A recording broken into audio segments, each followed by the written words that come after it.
Good morning, good afternoon, whatever time it is.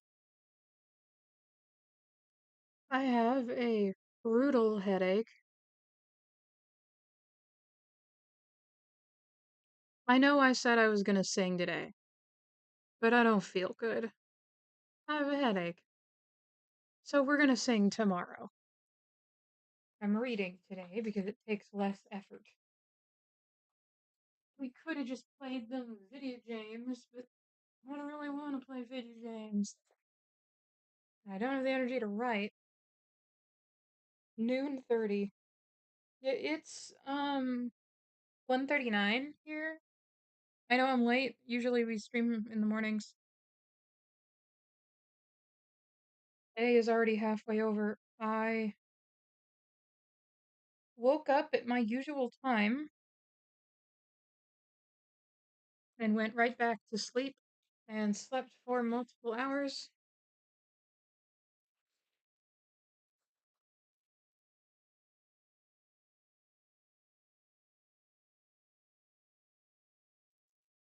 So we're on chapter 18, and we're gonna get into it. Uh, the crew of the Hail Mary sat on the couch in the break room, each with their drink of choice.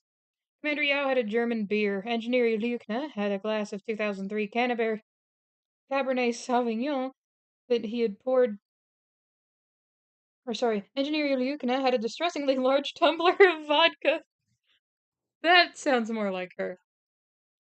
And science specialist Dubois had a glass of 2003 Cabernet Sauvignon that he had poured 10 minutes in advance to make sure it had time to breathe.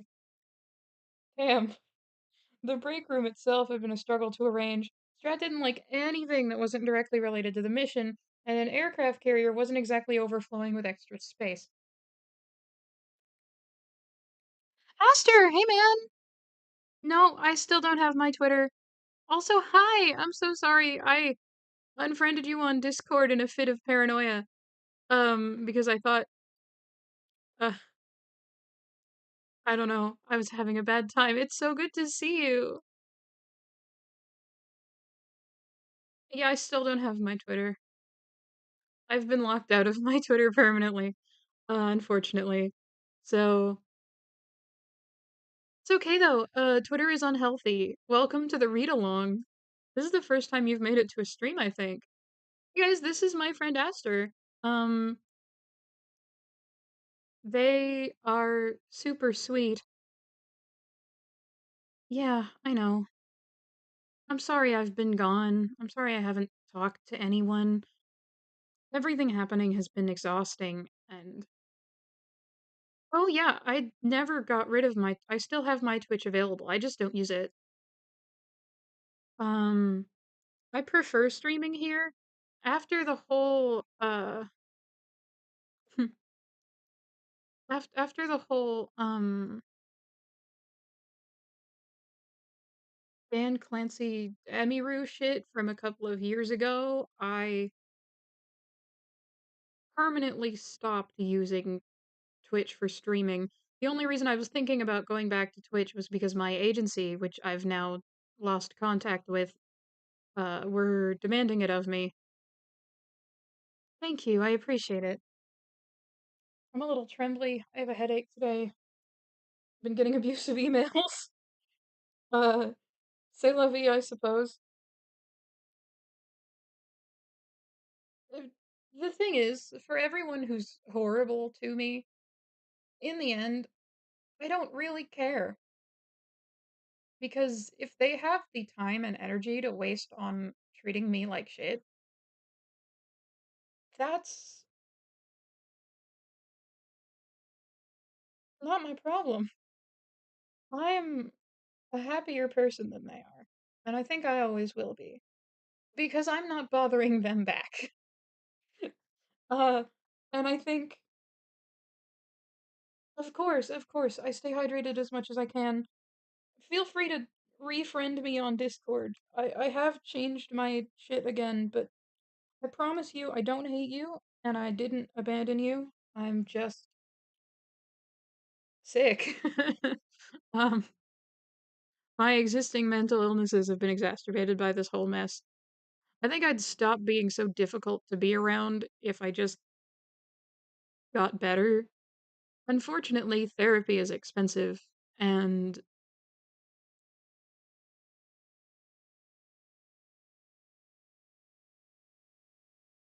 Project Hail Mary is not a valid alternative to therapy. But uh yeah, we're reading chapter 18. I can start from the beginning. Hopefully Yami will make it. Yami is my one fan that only comes to listen to me read Project Hail Mary. But okay, no problem. Uh,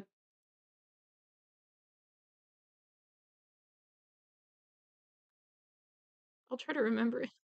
I'm so sorry. I'm so sorry for everyone that I have blanked out on or ran away from. This has been so scary. I left my VTuber group in a pit of paranoia, and they in a fit of paranoia. Oh my god, I can't speak. They they turned around on me immediately. Um, I have a new artist though. I have a new artist. She's my high school friend, and she's making my models for free. So 3.0 will still happen. Hmm. Yeah. Hold on. Let me grab you right now before I forget. But yes, 3.0 is still happening.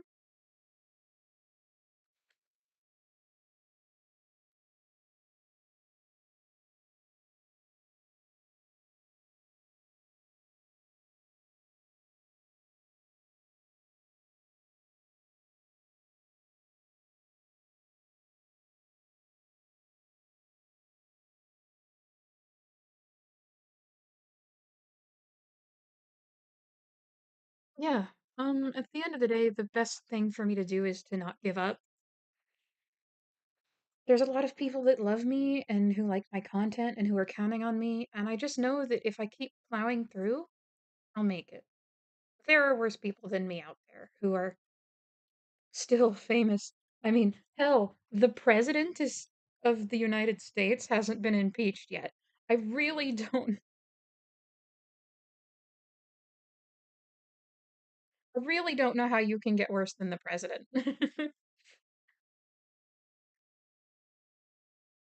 But okay, okay. Chapter 18. I've rambled a lot. Uh, the crew of the Hail Mary sat on the couch in the break room, each with their drink of choice. Commander Yao had a German beer. Engineer Ilyukna had a distressingly large tumbler of vodka. What? She's just bringing that shit in a water bottle? Oh my god. Hey, is that vodka? It's vinegar. What? I said it's vinegar, pussy.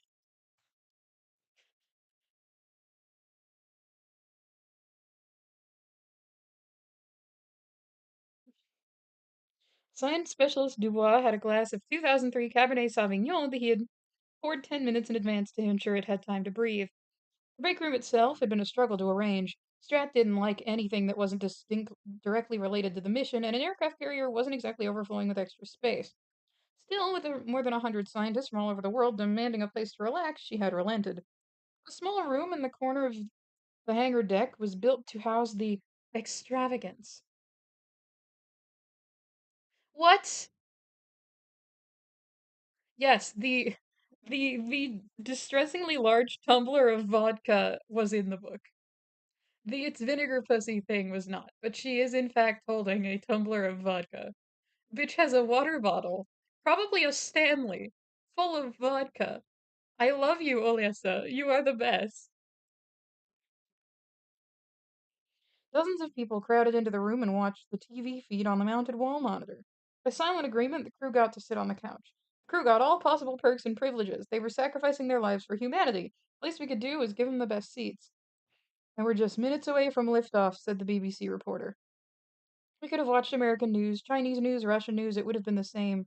A long shot of Baikonur Cosmodrome interspersed with shots of the huge launch vehicle on the pad.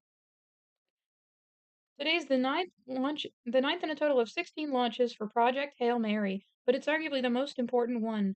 This payload contains the cockpit, lab, and dormitory modules. Astronauts on the ISS are ready to receive the modules and will spend the next 2 weeks positioning them on the Hail Mary's frame, which was built over the last several expeditions. Ilyukna raises her vodka. Do not fuck up my house, those cosmos bastards! Do not fuck up my house! She is my favorite woman alive.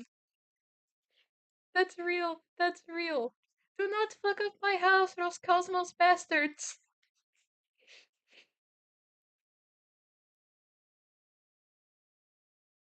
Aren't they your friends? I asked. They can be both, she bellowed with laughter. The countdown came on screen less than a minute to go. Yao leaned forward and peered intently. Must have been hard, a military man of action forced to passively watch something so important play out.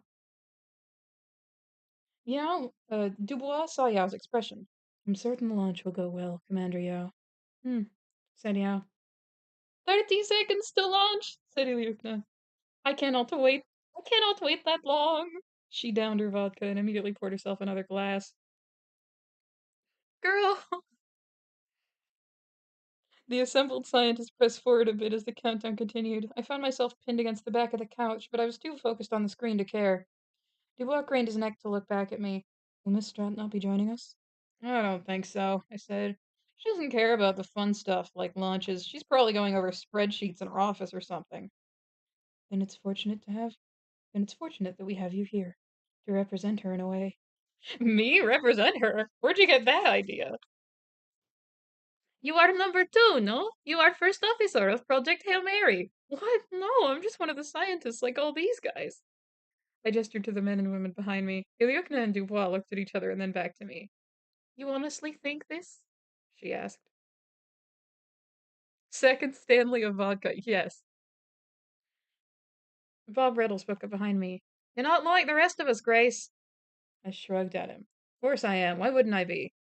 The point is, Dubois said, you are somehow special to Miss Strat. I'd assumed you two were engaged in sexual congress. What? Are you out of your mind? No, no way. Huh. Perhaps you should be. She's uptight. She could use a good rolling hay. Oh my god, is that what people think? I turned to face the scientists. Most of them averted their eyes. Nothing like that is going on, and I'm not her number two. I'm just a scientist drafted into this project like the rest of you.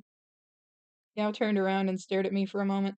The room fell silent. He didn't speak much, so when he did, people paid attention. You are the number two, he said. Then he turned back to the screen. The BBC announcer counted the last few seconds along with the on screen timer. 3, 2, 1, and we have liftoff! Flames and smoke surrounded the rocket on screen, and it rose skyward, slow at first, then picking up more and more speed. Ilyukna held her glass up for a few seconds and finally burst into cheers. The tower is clear! Launch is good! She gulped her vodka. It's only 100 feet off the ground, I said. Maybe wait till it reaches orbit? Dubois sipped his wine.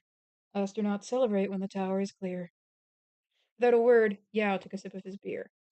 And there's another break in the text. They're beating this. They're abusing this poor scientist. Oh, Grace, I'm so sorry that you are the universe's punching bag. It will only get worse.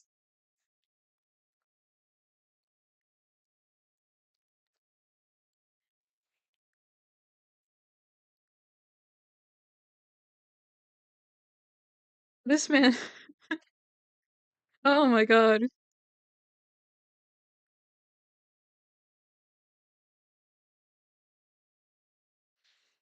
Grace, love of my life. I'm so sorry.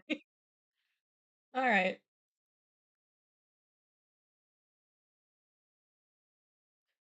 Why doesn't this work? I hit my forehead with both palms at each word. The flop into the lab chair deflated. Rocky watches from his tunnel above. No predator? Question. No predator, I sigh. The experiment is simple enough. It's a glass bulb full of Adrian's air. The air didn't actually come from Adrian, but the proportions of gases are based on the spectrograph of its atmosphere. Pressure is very low, 1/10 atmosphere, like the upper atmosphere of Adrian must be. Also inside the bulb is our collected Adrian life forms and some fresh astrophage.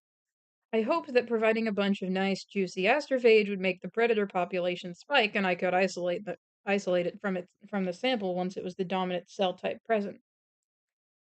Didn't work.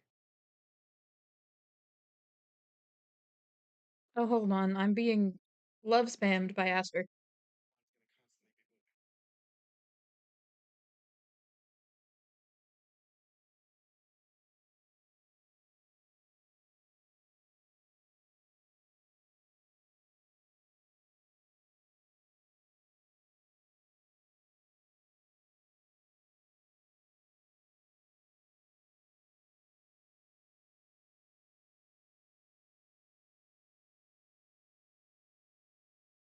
Being friends with other systems is so cool because if one of them hasn't fronted in a while, you can just like see an old friend when they are out. It's like I have so many friends. I have all the friends.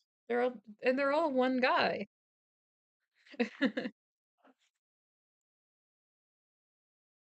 You are cer you are certain? Question. I check my makeshift heat energy indicator. It's just a thermocouple with part of it sticking in ice water and part of it attached to the bulb. Heat energy is provided by astrophage and consumed by the ice. The resulting temperature of the thermocouple tells me how much total heat energy the astrophage is giving off. If the temperature goes down, it means the astrophage population went down, but that's not happening. Yeah, I'm sure, I say. No change in astrophage population. Maybe temperature of bulb no good. Too hot. Adrian upper atmosphere is probably much colder than you room temperature. I shake my head. Adrian air temperature shouldn't matter. The predator has to be able to handle astrophage temperature. Ah, yes, you are right. Maybe the predator theory is wrong, I say. He clicks across the tunnel to the far side of the lab.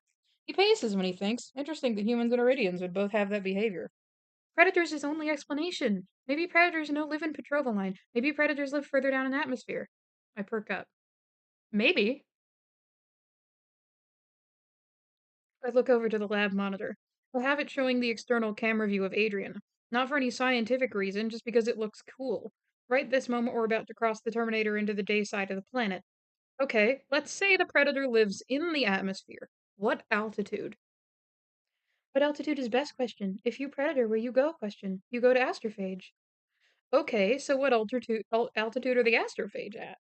Ah, there's breeding altitude, where the air has enough carbon dioxide for astrophage to breed. Yes! He clatters back up his tunnel and stands above me. We can find! Easy, use Petrovoscope! Yes, of course! Astrophage have to breed somewhere. Some partial pressure of carbon dioxide will be key, but we don't have to work that out or take any guesses. When an astrophage divides, it and its offspring head back to Tau Ceti, and they're using IR light emission to make it happen. That means there will be a glow of Petrova frequency light coming from all over the planet at that specific altitude. To the control room, I say. Control room! He scampers across the lab ceiling tunnel and disappears through his personal control room entrance. I follow along beside, but I'm not quite as fast. I climb up the ladder, take the pilot seat, and flip on the Petrovoscope. Rocky has already taken up position in his bulb and points his camera at my main screen. The entire screen glows red. What is this? Question. No data. Wait, I say. I bring the controls up and options start. I bring up the controls and options and start moving sliders. We're inside the Petrova line. There's astrophage all around us. Let me just change the setting to only show the brightest sources. It takes a lot of manipulation, but I finally managed to get the brightness range set. What I'm left with are irregular blotchy areas of IR light coming from Adrian. I think this is our answer, I say. Rocky gets closer to his textured screen to see what I'm looking at. Not what I expected, I say. I thought it would just be a general layer of IR glow at the given altitude, but it's nothing like that. The clumps are basically clouds, and they don't match up with the wispy white clouds I can see with visible light. These are, for lack of a better term, IR clouds, or more accurately, clouds of astrophage that are emitting IR. For whatever reason, astrophage breed much more in some areas than others. Unusual distribution, says Rocky, echoing my own thoughts. Yeah, maybe the weather affects breeding? Maybe. Calculate altitude question? Yes. Wait. I zoom and pan the petroscope until I'm looking at the astrophage cloud right on the horizon of Adrian. The readabouts show the camera's current angle with respect to the axes of the ship. I jot those angles down and switch to the navigation console. It tells me the angle of the ship relative to the center of our orbit.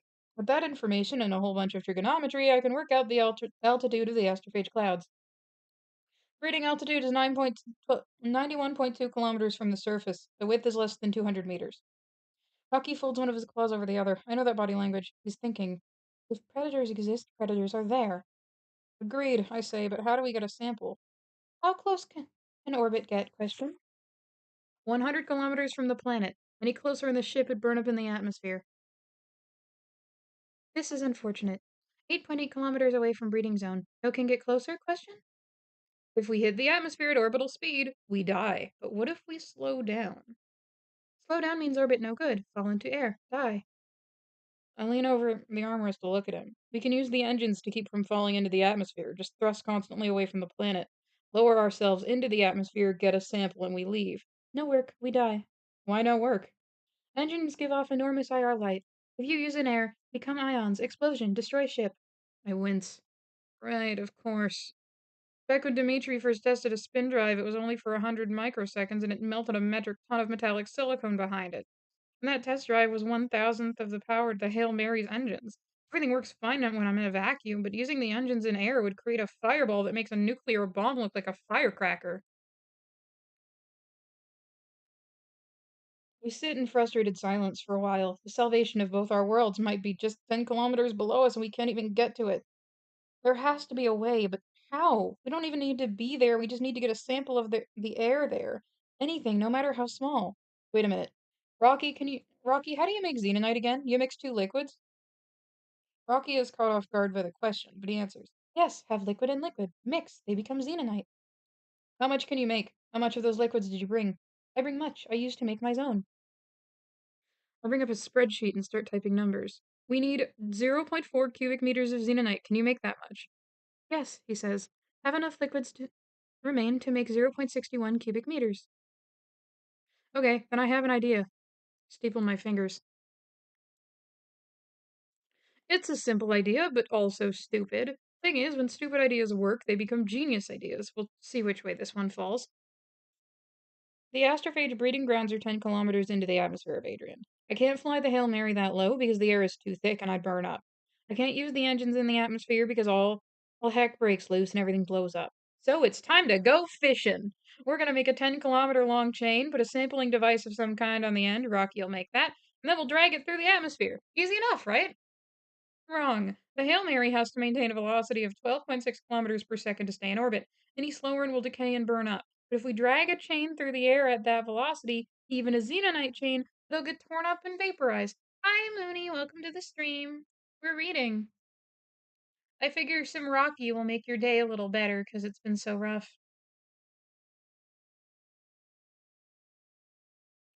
So we have to go slower, but going slower means falling toward the planet.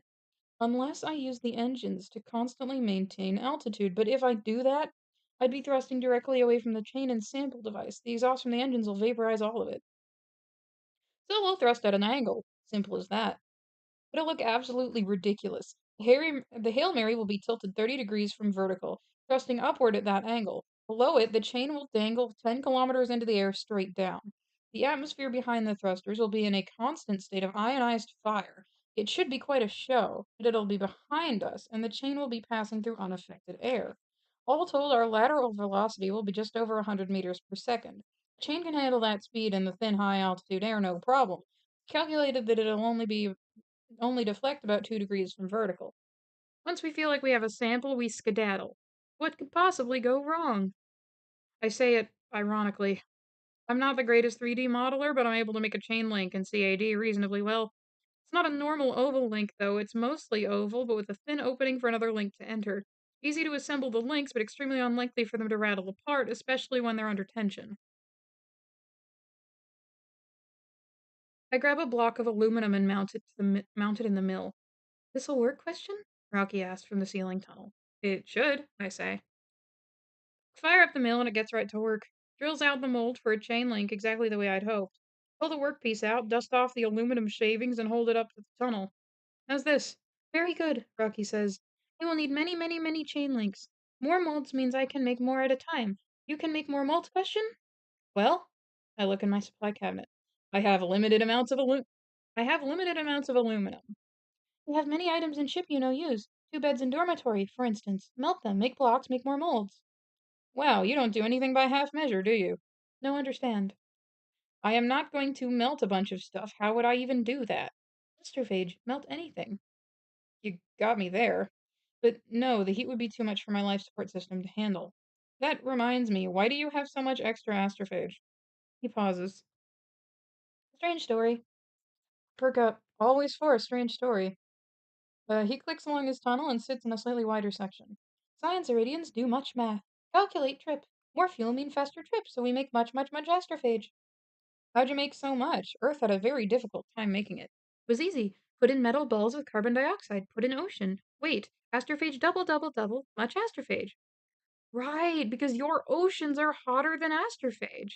Yes, Earth oceans are not. Sad. Little bitch.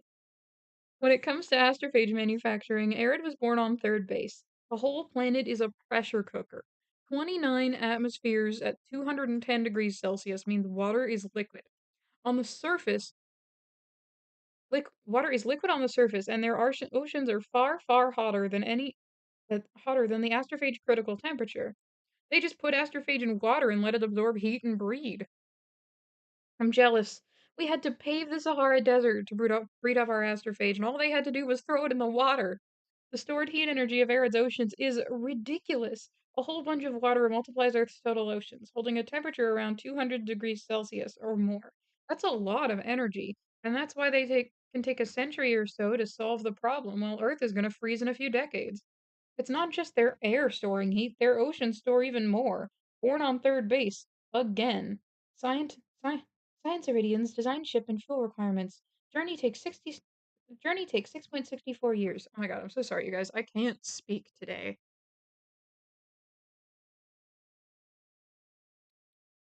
Of course, love. I just want to make sure that you guys are all okay, that you're doing well. That trips me up for a moment. 40 Eridani is 10 light years away from Tau Ceti, so you can't get from one to the other in less than 10 years from Arid's point of view. He must mean 6.64 years of time experienced by his ship thanks to time dilation. Strange things happen on trip. Crew sick, die. Now I know it was radiation. I look down and give him a moment. Everyone's sick. I alone run ship. More strange things happen. Engines not work right. I am engine expert. I can't figure out the problem. Your engines failed? No, not fail. Thrust normal, but speed not increase. No can explain. Huh. He clatters back and forth as he talks. Then more strange. Reach halfway point earlier than should. Much earlier. I turn ship around. Press to slow down, but Tau get farther away. How? Still moving toward Tau, but Tau moving away. Much confusion. Uh-oh, I say. A thought creeps into my head. A very disturbing thought. Oh, I mumble. Much, much, much fuel remain. Much more than should have. No complain, but confuse. Yeah. Tell me this. Is time on Arid the same as time on your ship? Question make no sense. Of course time is same. Time is same everywhere. Oh boy. Iridians don't know about relativistic physics. They calculated their journey with Newtonian physics. They worked it all out by assuming they could just accelerate faster and faster at the speed of light wasn't an issue. They don't know about time dilation. Rocky doesn't realize that Arid experienced a whole bunch more time than he did on that trip. They don't know about length dilation. The distance to Tau Ceti will actually increase as you slow down relative to it, even if you're still going toward it. An entire planet of intelligent people put together a ship based on incorrect scientific assumptions, and by some miracle, the sole survivor of the crew was clever enough and trial and error problem solving to actually get it to its destination. And out of that major screw up comes my salvation. They thought they'd need a whole lot more fuel, so Rocky has boatloads to spare. Okay, Rock, I say, get comfortable. I have a lot of science to explain. Oh my god, we're about to meet Hatch. We're gonna meet Steve Hatch today. I'm so excited. Okay, okay. Ugh. He knocked twice and leaned into my office. Dr. Grace? Are you Dr. Grace? Oh, it wasn't a large office, but you're lucky to have any personal space at all on an aircraft carrier. Before it held the high honor of being my office, the room was a storage locker for bathroom supplies. The crew had 3,000 butts that needed daily wiping. I got to keep the room as my office until the next time we were in port. Then they'd fill it up with more supplies. I was approximate I was approximately as critical as toilet paper. I looked up from my laptop. The short, somewhat disheveled man at the door waved awkwardly. Yeah, I said. I'm Grace. And you are? Hatch. Steve Hatch. University of British Columbia. Nice to meet you. I gestured to the folding chair in front of the folding table I used as a desk. He shuffled in, carrying a bulbous metal object. I'd never seen anything like it. He plunked it on my table. I looked at the object. It was like someone had flattened a medicine ball, added a triangle to one end and a trapezoid to the other. He sat in the chair and stretched his arms. Man, that was weird. I've never been on a helicopter before, have you? Well, of course you have. How else would you get here? I mean, I guess you could have used a boat, but probably not. I hear that they keep the carrier far away from land in case there's a disaster during astrophage experiments. Boat would have been nicer, honestly. That helicopter ride almost made me puke, but I'm not complaining. I'm just happy to be involved. Um, what is this thing? He somehow became even more energetic. Yeah, right. That's a beetle. Well, prototype for one anyway. My team and I think that we have most of the kinks worked out. Well, you never have all the kinks worked out, but we're ready for actual engine tests. And the university said we had to do those on the carrier. Also, yeah, the fighter jet. The government of British Columbia said it. Oh, and the national government of Canada said it too. I'm Canadian, by the way, but don't worry, I'm not one of those anti-American Canadians. I think you guys are all right. Beetle? Yeah! He picked it up and turned oh my god, is this man David? Turned the trapezoid towards me. This is how the Hail Mary crew will send us back the information. It's a little self-contained spacecraft that'll automatically navigate itself back to Earth from Tau Ceti. Well, from anywhere, really. That's what me and my team have been working on for the past year. I peek into the trapezoid. I see a shiny glass-like surface. Is that a spin drive? I asked. Sure is. Man, those Russians know their stuff. We just used their designs and everything came out great. At least, I think it did. We haven't tested the spin drive yet. The tricky part is navigation and steering. Uh, he turned the device around and faced the triangular head towards me. This is where the cameras and computer are. No fancy schmancy internal navigation nonsense. It uses ordinary visible light to see the stars. It identifies constellations and works out its orientation from that. He tapped the center of the bulbous carapace. There's a little DC generator in here. As long as we have astrophage, we have power. What can it carry? I asked. Data. It's got a redundant RAID array with more memory storage than anyone would ever need. He knocked on the dome. It echoed slightly. The bulk of this puppy is fuel storage. It'll need about 125 kilos of astrophage to make the trip. Seems like a lot, but man, 12 light years. Hey Ken, how you doing? Welcome to the stream. I'm reading again today. Yeah, today's been alright. Had a bit of a headache earlier. It's starting to get a little better. Uh, I slept through most of the morning, but we're doing alright. It's good to see you. Stick around a bit. I lifted the device and hefted it in my hands a couple of times. How does it turn? Reaction wheels inside, he said. It spins in one way, the ship turns the other. Easy peasy. Interstellar navigation is easy peasy? I smiled. He snickered. Well, for what we have to do, yeah.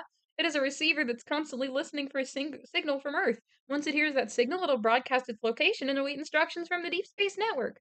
We don't have to be super accurate with the navigation, we just need it to show up within radio range of Earth. Anywhere within the orbit of Saturn will do just fine. I nod. And then scientists can tell it exactly how to get back. Clever. They'll probably do that, yeah, but they don't need to. They'll have a radio over for all the data first thing. The information gets across, then they can collect it later if they want. Oh, and we're making 4 of these. All we need is for one of them to survive the trip. Turn the beetle this way and that. It was surprisingly light, a few pounds. Okay, so there are 4 of these. How likely is each one to survive the trip? Is there at least a little system redundancy aboard? Not that much, no, but it doesn't have to travel for nearly as long as the Hail Mary does, so stuff doesn't have to survive as long. It's going the same route, right? Why doesn't it take the same time? Because the Hail Mary's acceleration is limited by the soft, squishy humans inside. Beetle doesn't have that problem. Everything around it is military-grade cruise missile electronics and the parts that can handle hundreds of Gs of force, so it gets relativistic speed much faster. Oh, interesting. I wondered if this would make a good question for my students. I dismissed the idea immediately. It was absurdly complicated math no eighth grader would be able to handle. Yeah, Hatch said. They accelerate at 500 Gs until they reach a crushing speed of 0.93 degrees Celsius. Or of 0. Fuck, no, it's not degrees. Fuck off, fuck off. Crushing speed of 0.93 C. It'll take over 12 years to get back to Earth, but all told, the little guys will only experience about 20 months. Do you believe in God? I know it's a personal question. I do, and I think he was pretty awesome to make relativity a thing, don't you? The faster you go, the less time you experience. It's like he's inviting us to explore the universe, you know? He fell silent and stared at me. Well, I said, this is really impressive. Good work. Thanks, he said. So can I have some astrophage to test it? Sure, I said. How much you want? How about 100 milligrams?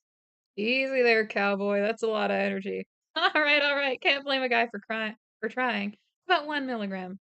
Yeah, I can swing that. He clapped. Hell yeah, astrophage coming my way. He leaned forward to me. Isn't it amazing? Astrophage. I mean, like, it's like the coolest thing ever.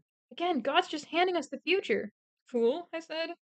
It's an extinction level event. If anything, God's handing us the apocalypse. He shrugged. I mean, maybe a little, but man, perfect energy storage. Imagine a battery-powered household. Like you have a AA battery but full of astrophage. That'd last your house about 100,000 years. Imagine buying a car and never having to charge it up.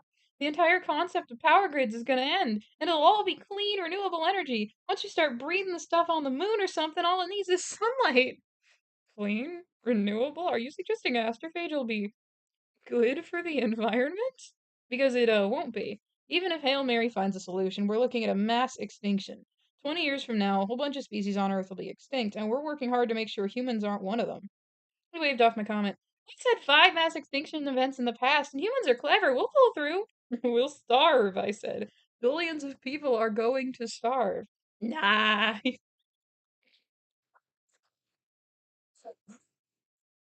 I love Hatch so much.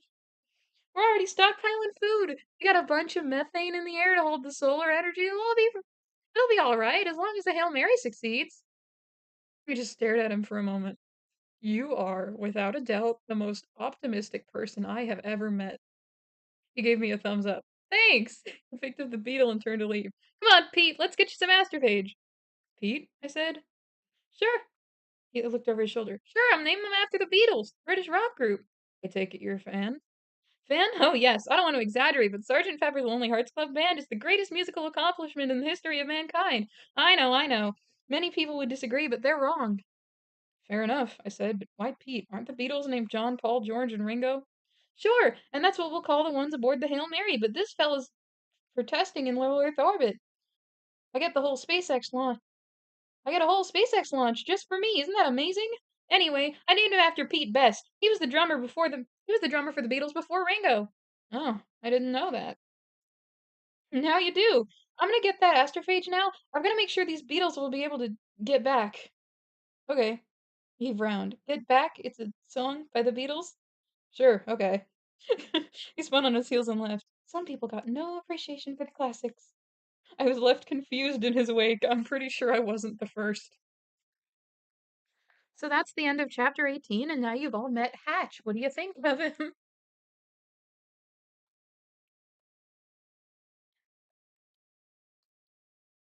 That was fun. I like reading for Hatch. He's insane. You'll never see him again, but I just want you to know that that chapter brought me immense joy.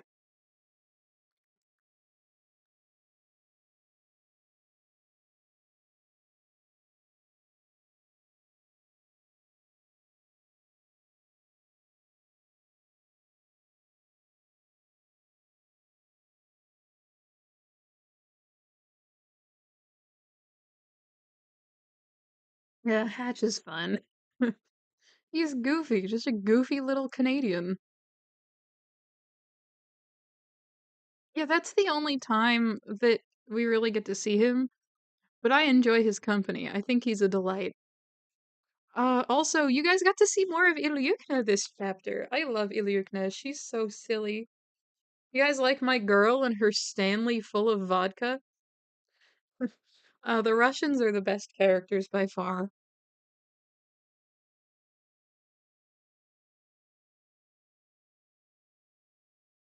God, I feel terrible. It's 2 p.m. already. All I did today was sleep.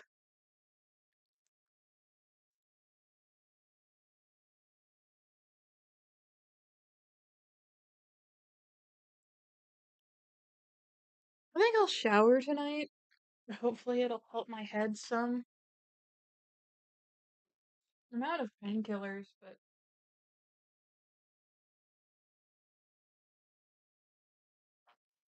let's see. I'm off tomorrow. I'm going to the mall tomorrow. Actually, I have a few things I want to get done tomorrow, so there might not be a stream. I have plans to hit the mall, but I'd also like to, um,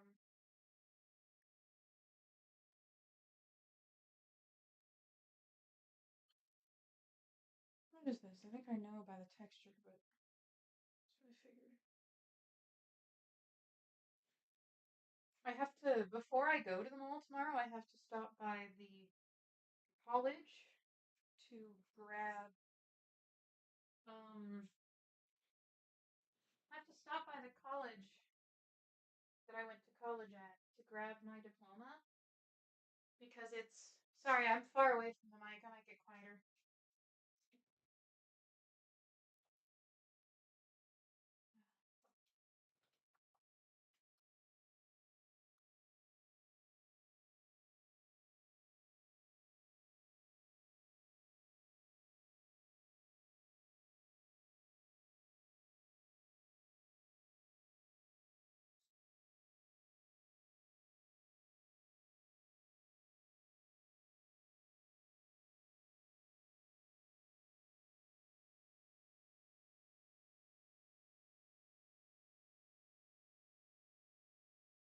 Um,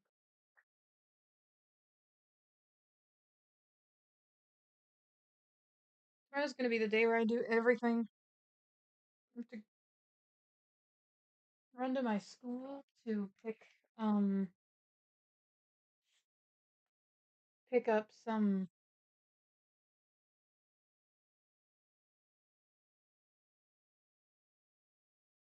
I have to run to my school to pick up my diploma. And then I'm gonna go out to the mall for fun, like I normally do.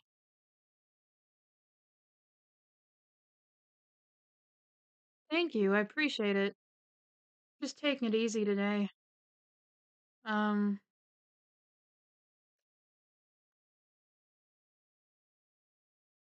yeah, no stream tomorrow. I'm gonna be busy. Lots of fun stuff to do. Um, and some important stuff as well. Tomorrow I get paid. Tomorrow's Thursday.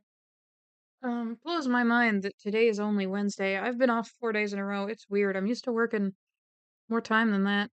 Okay, more book. Chapter 19. Because I'd hate to sleep all day and then only read you people one chapter. I'd feel bad. Rocky was dumbfounded by relativity. For the first couple of hours, he simply refused to believe me. But then, as I showed more and more about how it explained his trip, he came around. He doesn't like it, but he accepts that the universe uses rules that are more complicated than we can see. Since then, we've spent an eternity making chain.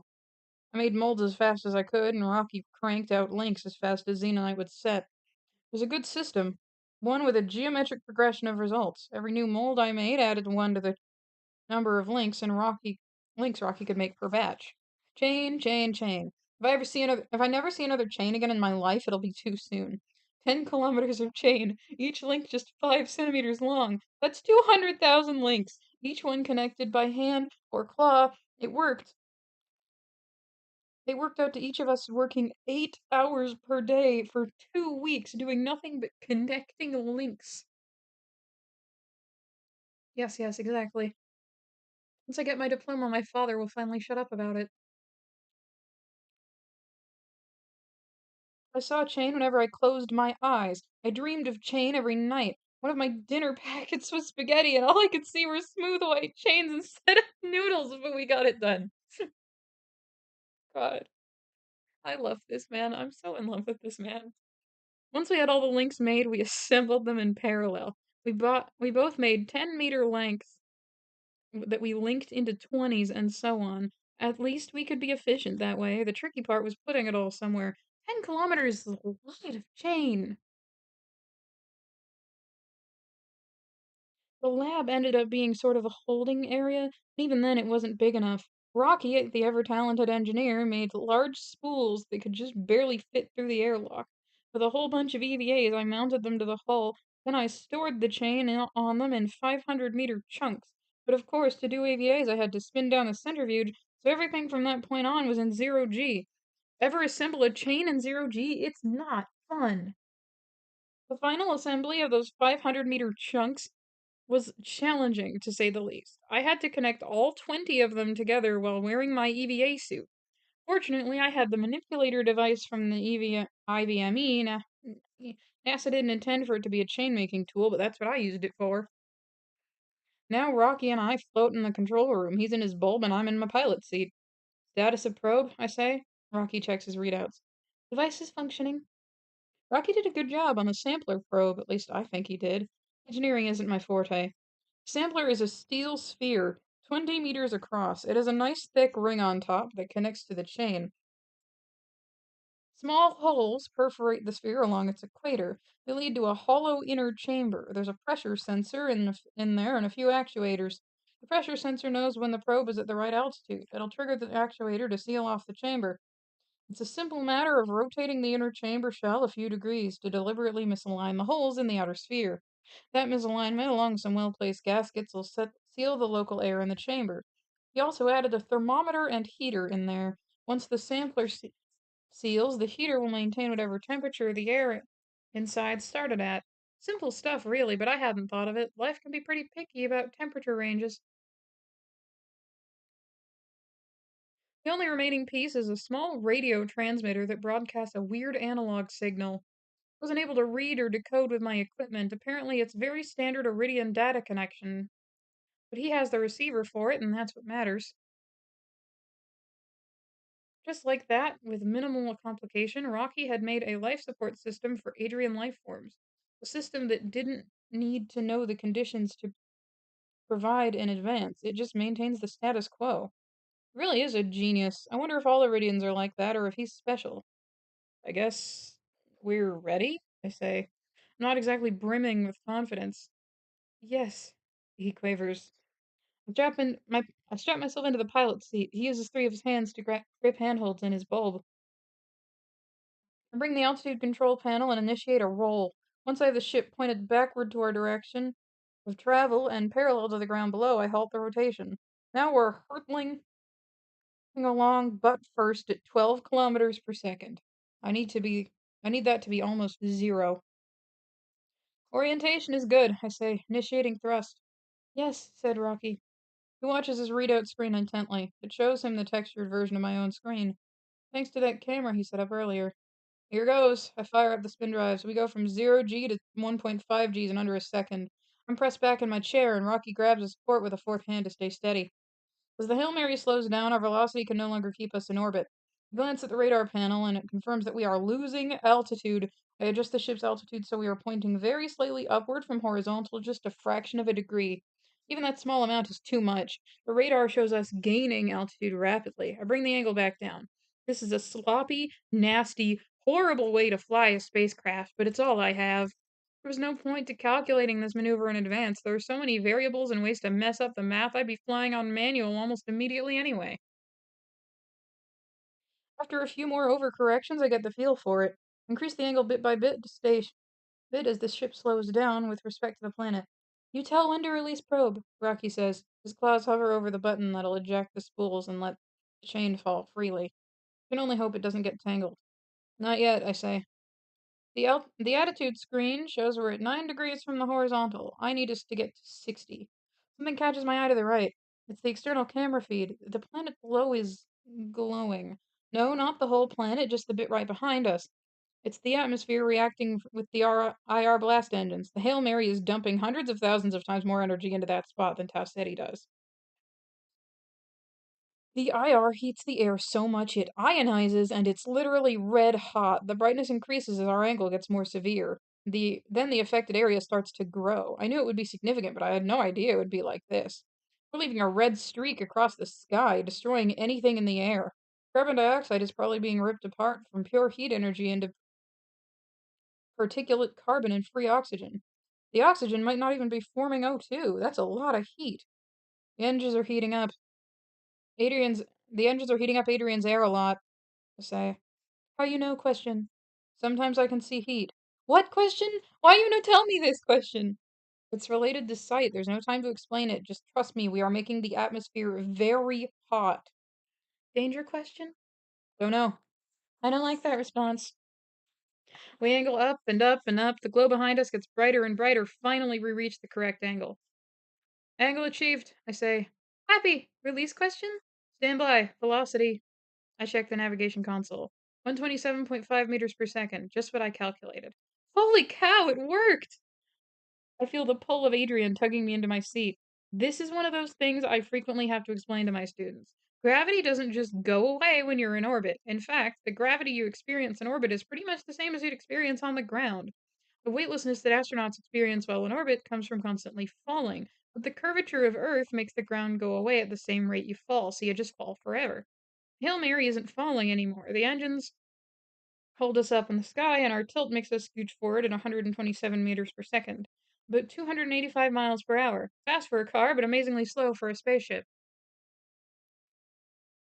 The air behind us glows so bright the external camera shuts down to protect its digitizer. The life support panel comes up on my main screen unprompted. External temperature extreme, it warns. Air is hot, I call out. Ship is hot. Ship no touch air. Why is ship hot? Question. Bouncing our IR back at us, and it's so hot now it emits its own IR. We're getting cooked. Your ship is astrophage cooled? Question. Yes, astrophage cooled ship. Astrophage conduits run all along the hull for just such an occasion. Well, not the occasion of blasting a planet's atmosphere with so much IR light the results can melt steel, but the general situations where heat builds up. Astrophage Astrophage absorb heat. We safe. Agree, we safe, and we ready. Drop the probe. Drop probe! He slams his claw on the drop button. Hear the scrape and clink of the spools sliding off the hull one at a time and falling toward the planet below.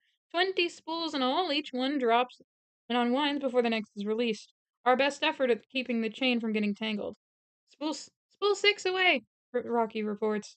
The life support panel blinks its warning again. I'm muted again. Astrophage lives on stars. I'm sure a little reflected IR light won't be too much for it to handle. Spool 12 away. Sampler signal good. Sampler detecting air now. Good, I say. Good, he says. Spool 18 away. Air density increase. With the external cameras offline, I can't see any of what's going on, but Rocky's readings are right. Right in line with our plan. Right now, the chain is unfurling as it falls. Our angled engines keep us in the sky, but nothing keeps the chain from falling straight down. Spool 20 away. All spools released. Air density of sampler is almost astrophage breeding ground level. I watch Rocky with bated breath. Sampler has closed. Seal is airtight. Heater is on. Success! Success! I yell. It's working. It's actually working.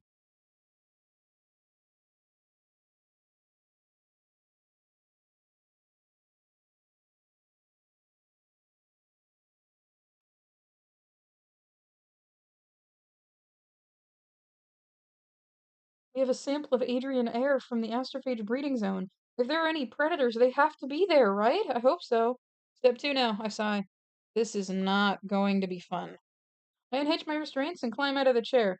Adrian's 1.4 Gs of gravity pulls me down at a 30-degree angle. The whole room feels tilted because it actually is tilted. This isn't engine thrust I'm feeling, it's gravity. 1.4 Gs isn't too bad. Everything's a bit harder, but not unreasonably so. I climb into the Orlan EVA suit. This is going to be difficult to say the least.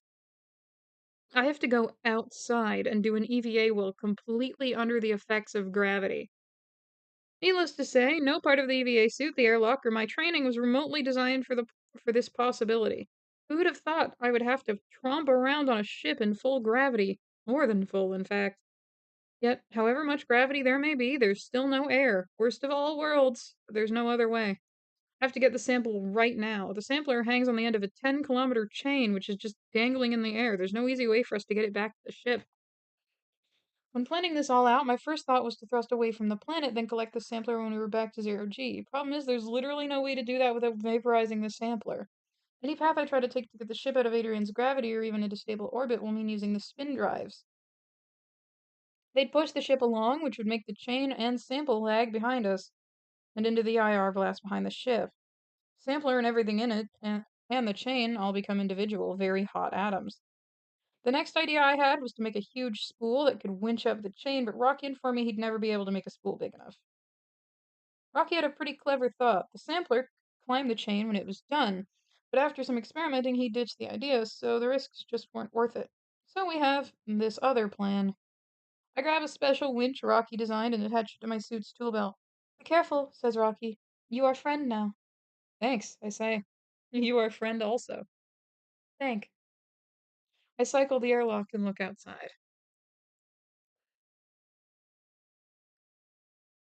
This is a strange experience. Oh, by the way, everybody please hydrate. Space is black. The planet is majestic below me.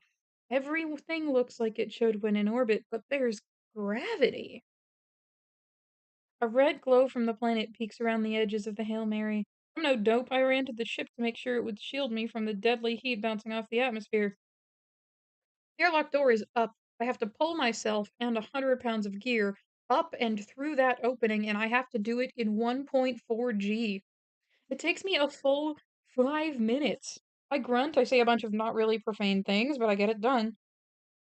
Soon I'm standing on top of my ship. One misstep and I'll fall to my death. Wouldn't have to wait long for it either. As soon as I fell below the ship, the engines would punch my ticket. I attach a tether to the handrail at my feet. Will a zero G tether save me if I fall? It's not mountain climbing gear. It wasn't made for this. Better than nothing, I guess. Walk along the hull and toward the chain anchor point. It's a large xenonite square that Rocky made. He explained it in great detail, how to adhere it to the hull. Looks like it did the job just fine. The chain's still attached. I reach it and get down on my hands and knees. The gravity is absolutely brutal in this EVA suit.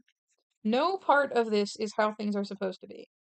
I hook up my possibly worthless tether to the nearest handrail and pull the winch from my tool belt. The chain hangs away at 30-degree angle and disappears into the planet below. It goes just so far away it's too thin for me to perceive after a kilometer or so.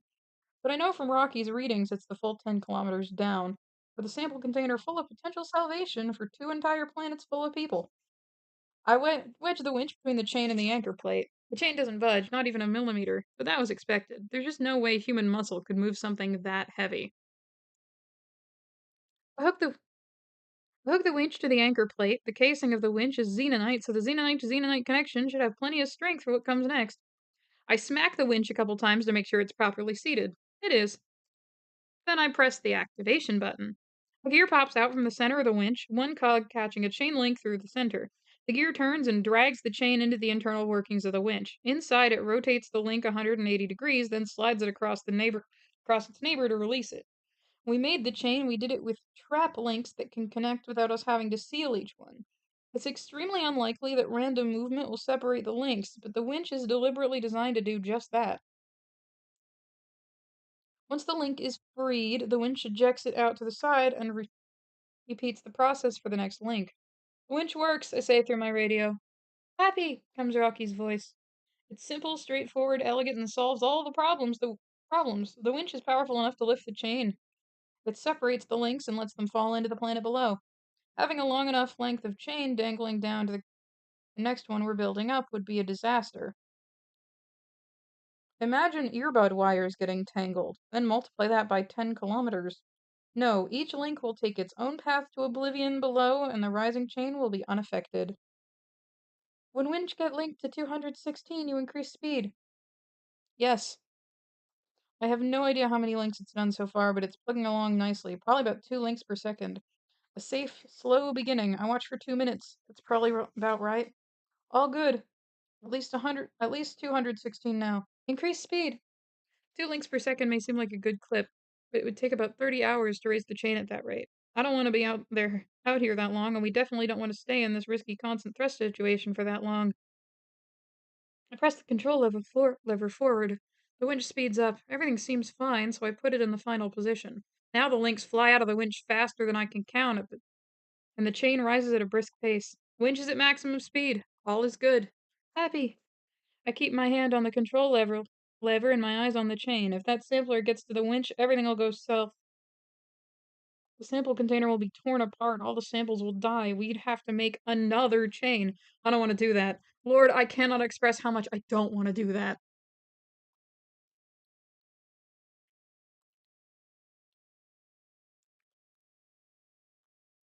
I squint into the distance, ever vigilant. Boredom is a real problem here. I know it'll take a while to pull up this whole chain, but I have to be ready for the sampler. Sample device radio signal strong, Rocky says. Getting closer. Be ready. I'm ready. Be very ready. I am very ready. Be calm. Am calm. You be calm. No, you be calm. Wait, I see the sampler. The end of the chain, with the sampler attached, rushes up toward me from the planet below. Grab the control lever and slow the winch. Slow the winch. The sampler climbs slower and slower until it's at a crawl. All but the last few links of the chain fall to their doom, and the sampler is finally within reach. I stop the winch. Rather than risk stupidly dropping the big orb, I grab the top remaining link of the chain and unhitch it from the winch. Now I have a ball and chain. I hang on to the chain for dear life, clip it to my belt. Still don't let go. Not taking any chances. Status question? I have the sampler. Returning. Amazed! Be happy, happy! Don't be happy until I'm inside. Understand? Take 2 steps and the ship shudders. I fall to the hull and grab 2 handrails. What the heck was that? I don't know. Ship move. Sudden. The ship shudders again. This time it's a steady pull. We're thrusting in the wrong direction! Get inside! Fast, fast, fast! The horizon rises in my view. The Hail Mary isn't maintaining her angle anymore. She's tilting forward. That is absolutely not supposed to be happening. I clamber from handhold to handhold. I don't have time to attach the tether each step. I just have to hope I don't fall. Another sudden jerk and the hull slips sideways under my feet. I fall on my back. I keep my death grip on the sampler chain. What's going on? No time to think. I have to get inside before the ship capsizes and kills me. I cling to the handholds for dear life and crawl into the airlock. Thank God it's still facing more or less up. I hold the sampler to my chest and fall inside. I land head first. Good for me, the Orlan helmet is so sturdy. I squirm to my feet as best I can in the clunky spacesuit. I reach up, grab the outer hatch, and slam it closed. I cycle the airlock and get out of the suit as fast as I can. I'll leave the sampler in the airlock for now. I need to know what the heck is wrong with the ship. Screens flash many colors! Rocky yells over the din. He points his camera here and there, watching the feed on his textured screen. A metallic groan screams from somewhere down below. Something is bending and doesn't want to. I think it's the hull. I get in the control seat. No time to strap in. Where's that noise coming from? All around, he says, but loudest at starboard dormitory wall segment. It bending inward. Something's tearing the ship apart. Gotta be the gravity. Agree. But that bothers the back of my mind. The ship was made for acceleration. It endured 4 years at 1.5 Gs. Surely it can handle this similar force. Something doesn't add up. Rocky grabs several of his handholds for support. We have sampler. We leave now. Yeah, let's get out of here.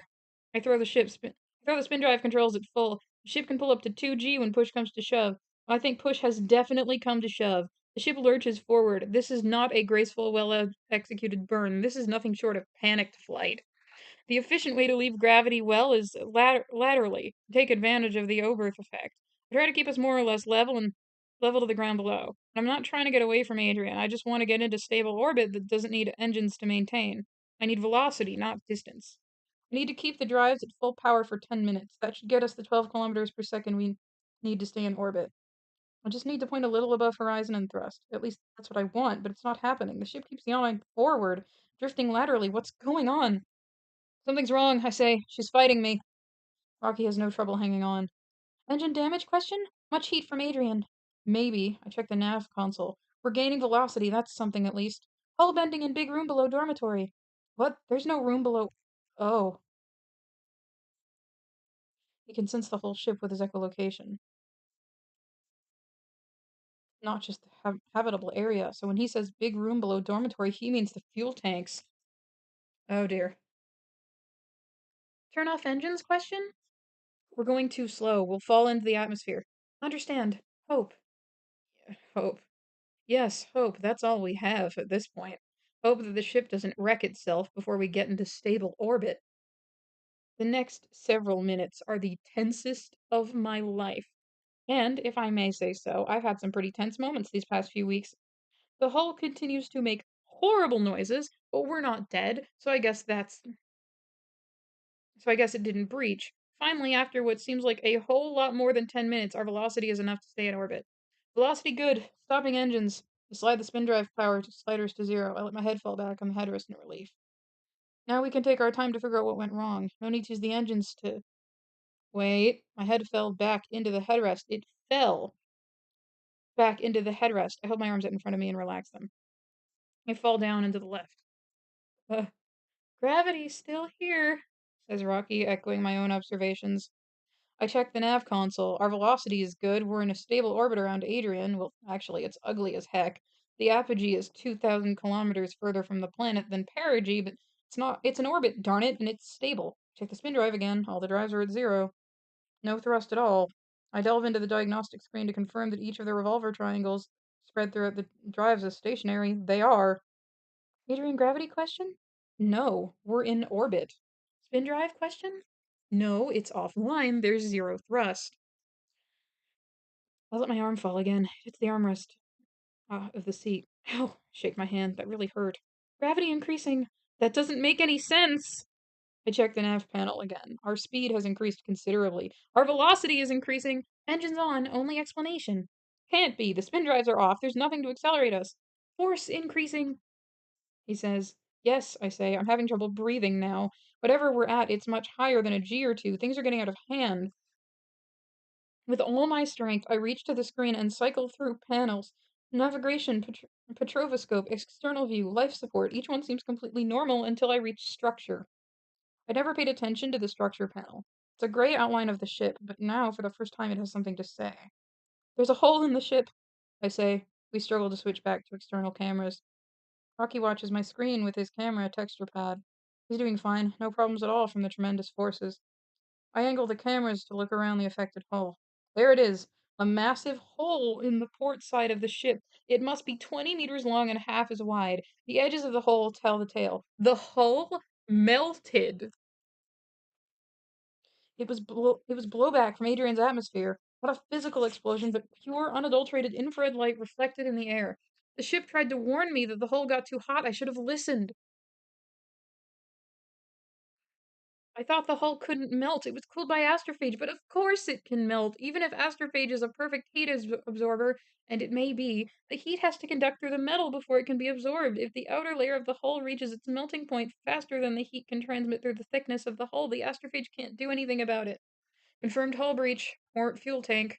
My thrust question. Oh crap, the astrophage in the fuel bay. It's exposed to space. That means it can see Adrian. My fuel is migrating to Adrian to breed. Bad, bad, bad. That's where the thrust is from. Trillions and trillions of horny little astrophages, all ready to breed, and then, all at once, they see Adrian. Not just a source of carbon dioxide, but their ancestral homeland, a planet they evolved over billions of years to seek out. As each new sheet of astrophage rushes out of the ship and towards Adrian, the next layer of astrophage gets exposed. The ship is being pushed along by the IR thrust from departing astrophage. Fortunately, the rest of the astrophage behind them are present to absorb the energy, but in absorbing that energy, they absorb the momentum.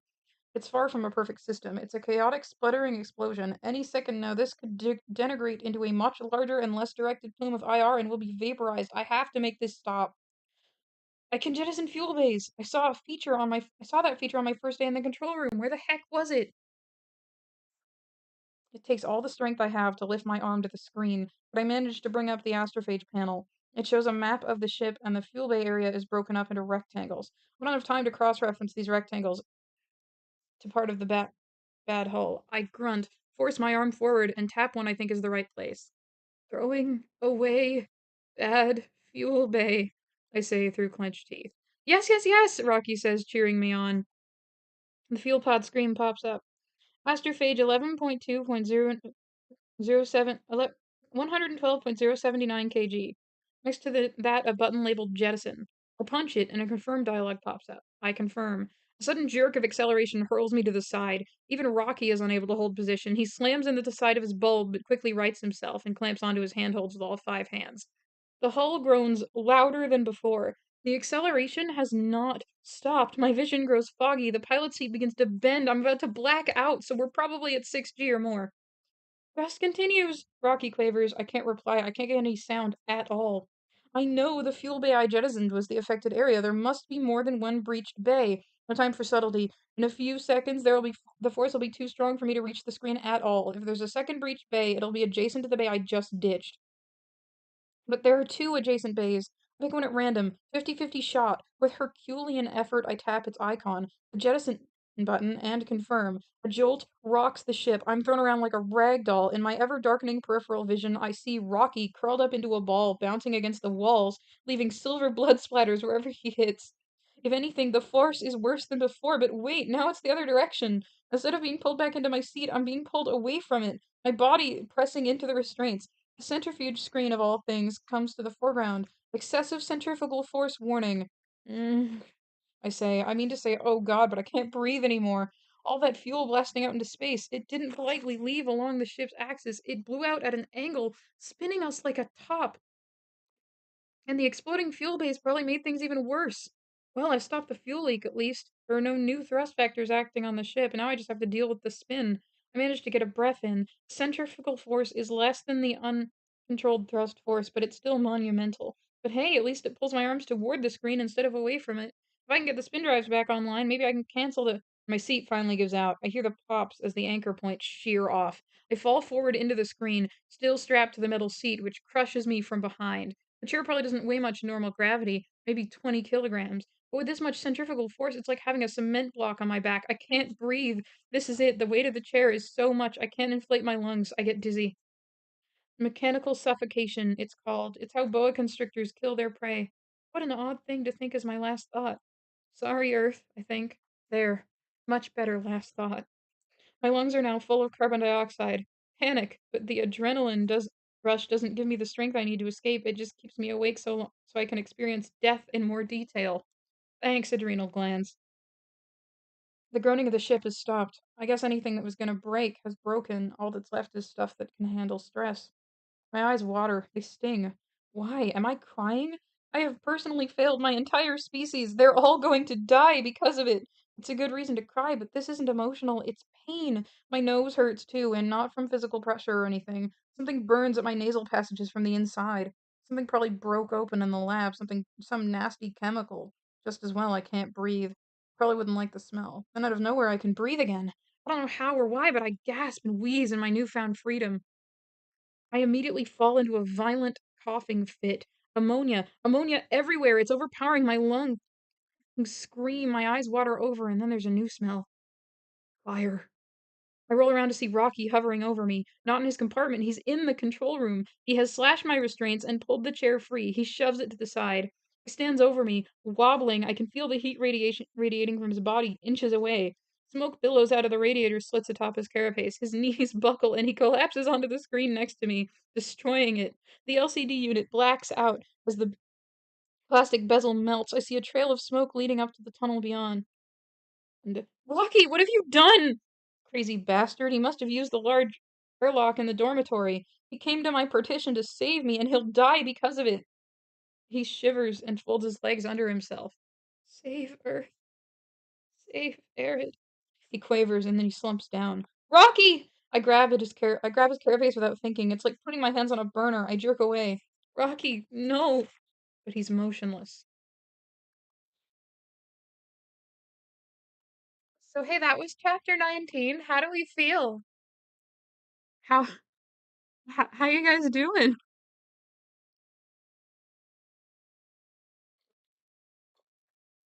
Are you holding up okay?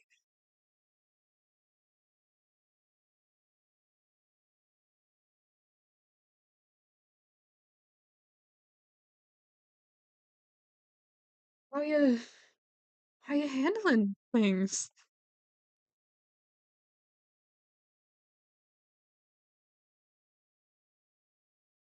You guys feeling good?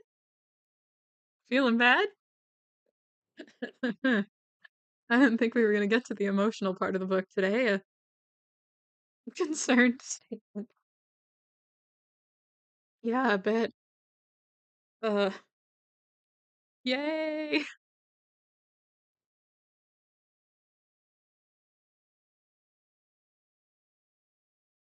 Apologies to anyone who wasn't expecting that.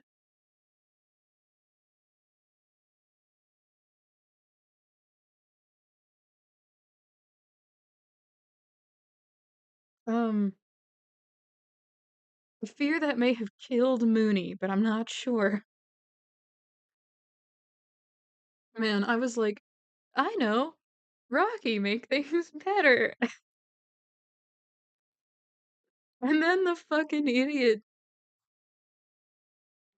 exposes himself to Earth's atmosphere like a dumbass to save his best friend.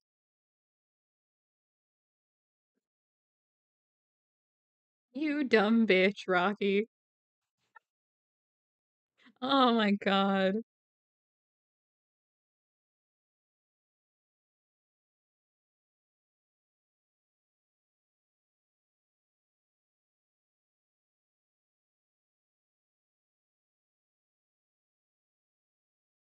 Yep.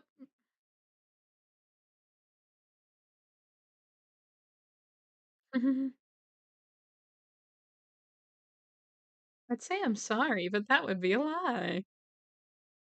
Yeah, yeah, Rocky fix. Not sure if Rocky is fixable though. You guys want chapter 20? Are you guys ready for chapter 20? We have 10 chapters left and then the book is over. Can you believe it? We're almost done this book, you guys. We might finish it before the end of the month.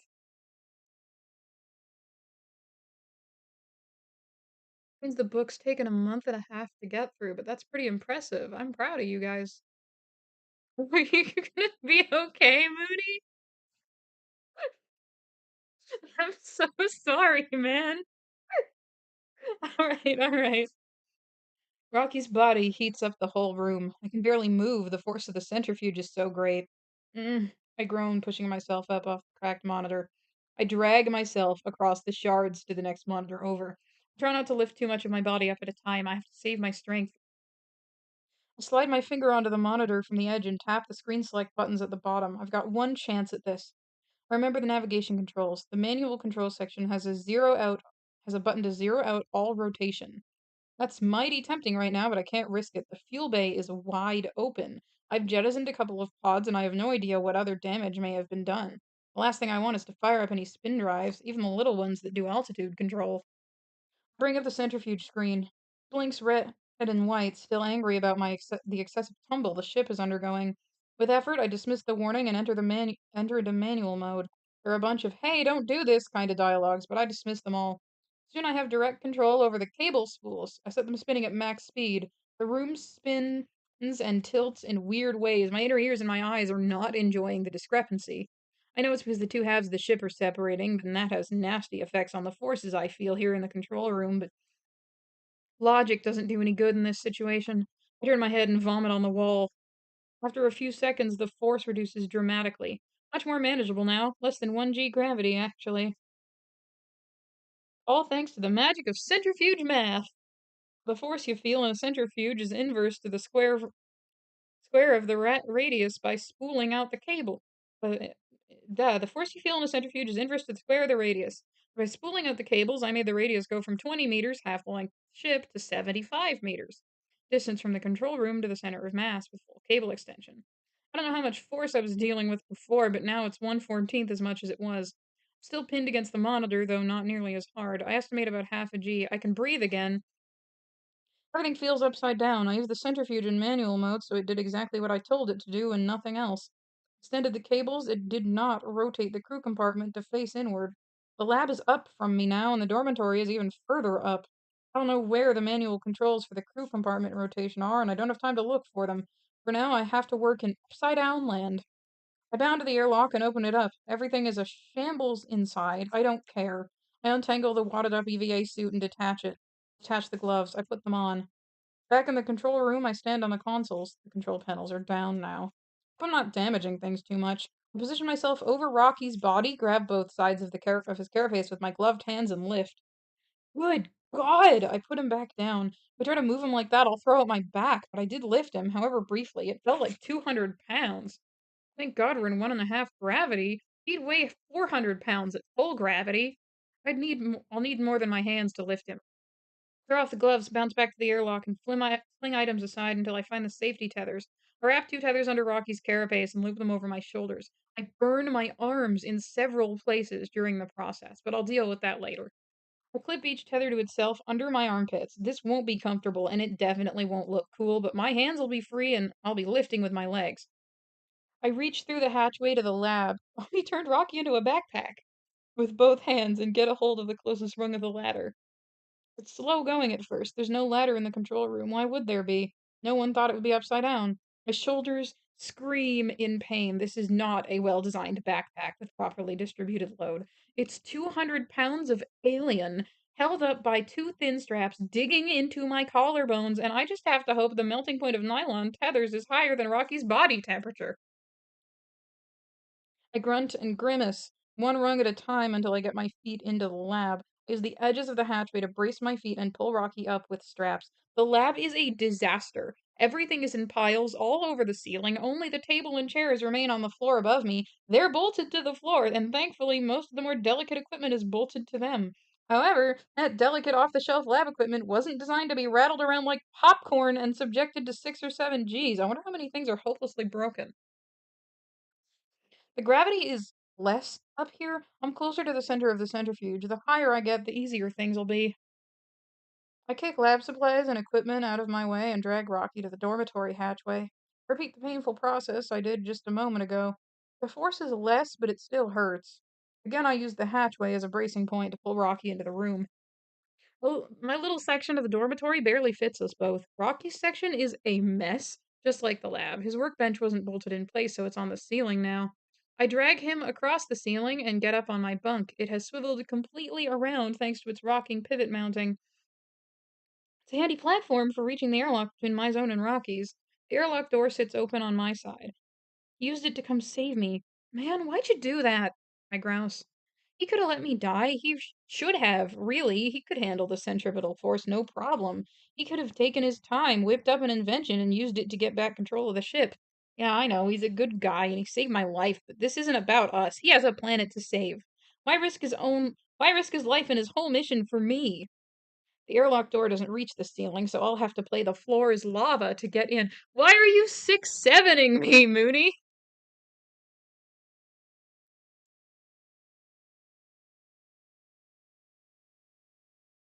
Why are you 6-7ing me? What is the meaning of this? Oh, I see. Shut up. Damn it. Oh my god. Okay, okay. I hop into the airlock from my bunk and use the straps to pull Rocky in with me. Start to climb back out, and that's when I see the airlock control panel. Or rather, I see the destroyed box that was once the airlock control panel. I did. I see it now. I'm sorry. Oh, come on! I yell. Both sides of the airlock had control panels, so either Rocky or I could operate it as needed, but now mine are ruined.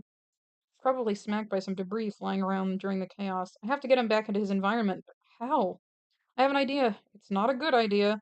There's an emergency valve in the airlock chamber itself that can let air in from Rocky's side. It's there to cover a very specific edge case. There's no way I can ever enter Rocky's area of the ship. I certainly can't handle his environment. And my EVA suit would be crushed like a grape. Rocky can come into my area with his homemade ball spacesuit thing. So just to be extra safe, in case there was an emergency while Rocky was in his ball in the airlock, there's a relief valve that'll let the air from his side vent in. It's a large iron lever, so it can be manipulated with the magnets Rocky carries with him while in the ball. I look at the lever in the airlock. I glance at the airlock's door to my compartment. It's a spinning wheel lock. I look back to the lever, then back to the door. I coil my muscles and mentally count to 3. I pull the lever and leap toward my compartment. Blazing hot ammonia floods the airlock and dormitory. Slam the airlock door behind me and spin the wheel lock. I hear hissing on the other side, but I don't see anything. I might never see anything again. My eyes burn like they're on fire. My lungs feel like 100 knives are having a dance off. My skin is numb all along my left side, and my nose? Forget it. The smell is so overpowering that my sense of smell just gives up. My throat completely closes off. My body wants nothing to do with the ammonia. I wheeze. Computer. I want to die. Pain is everywhere. I climb into my bunk. Help! I wheeze. Multiple injuries, says the computer. Excessive eye mucus, blood around the mouth, second-degree burns, breathing distress. Triage result. Intubate. My mechanic the mechanical arms, which thankfully don't seem to have any problem with being upside down, grab me and something is shoved violently down my throat. I feel a poke on my good arm. IV fluids and sedation, the computer reports, and I'm out like a light. And there's another break in the text, so we'll take another pause.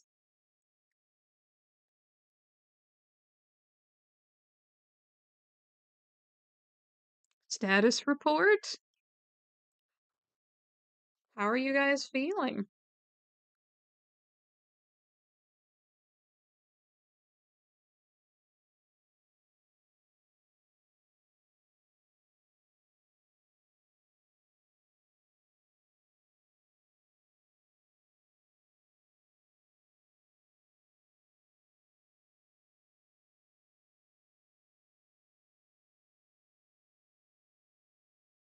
So Rocky did a stupid to save his best friend. What a guy. I like that even Ryland is mad at him.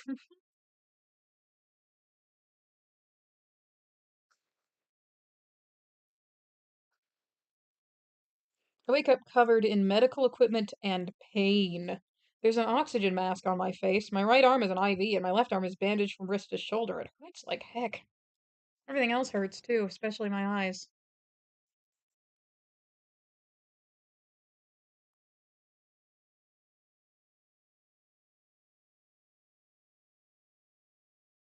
Yeah, you're doing all right? Computer, I say with a raspy voice. How long have I been asleep? Unconsciousness lasted 6 hours, 17 minutes. I take a deep breath. My lungs feel like they're coated in tar, probably phlegm or some other gunk. Look over to Rocky's area. He's right where I left him in the airlock. How can I tell if an Iridian is dead? When Rocky sleeps, all movement stops. But that's also presumably what happens when an Iridian dies. Compu- Computer, what's my blood oxygen content? 91%. It'll have to do. Take the mask off and sit up in bed. My bandaged arm stings with every movement. Pull various things off of my body. I open my and close my left hand. It's working. The muscles are only a little bit sore. I got hit with a quick blast of very hot, very high pressure ammonia. Most likely I have chemical burns in my lungs and on my eyes, and probably a physical burn on my arm. My left side took the brunt of the blast. 29 atmospheres of pressure at 210 degrees Celsius, over 400 degrees Fahrenheit. That must have been what a grenade feels like. Side note, with no one manning the helm, it's pure luck we didn't crash into the planet.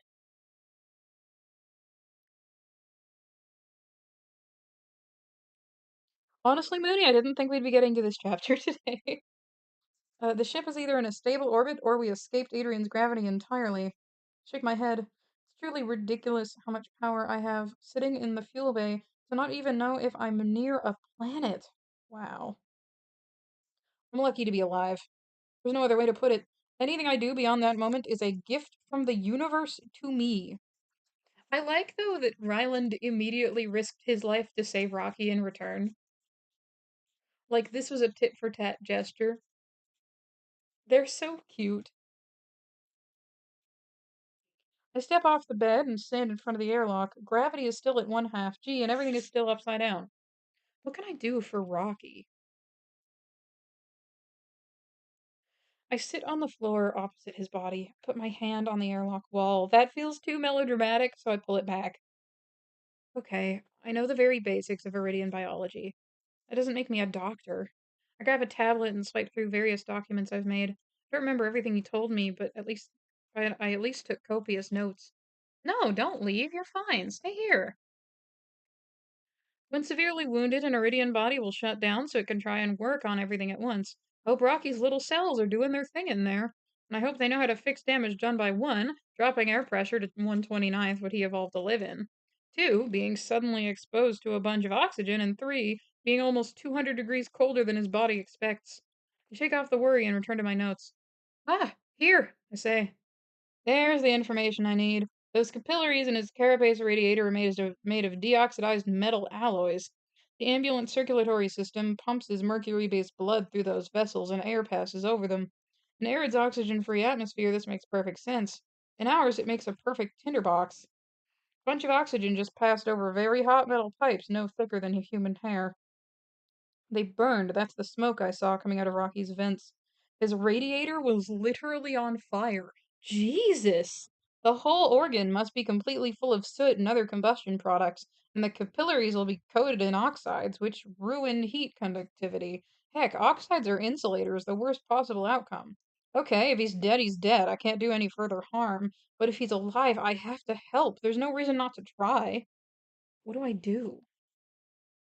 So many pressures, so many temperatures, so many air mixtures. I have to keep track of them all. My own environment, Rocky's environment, and now the Adrian astrophage breeding ground environment too. But first, gravity.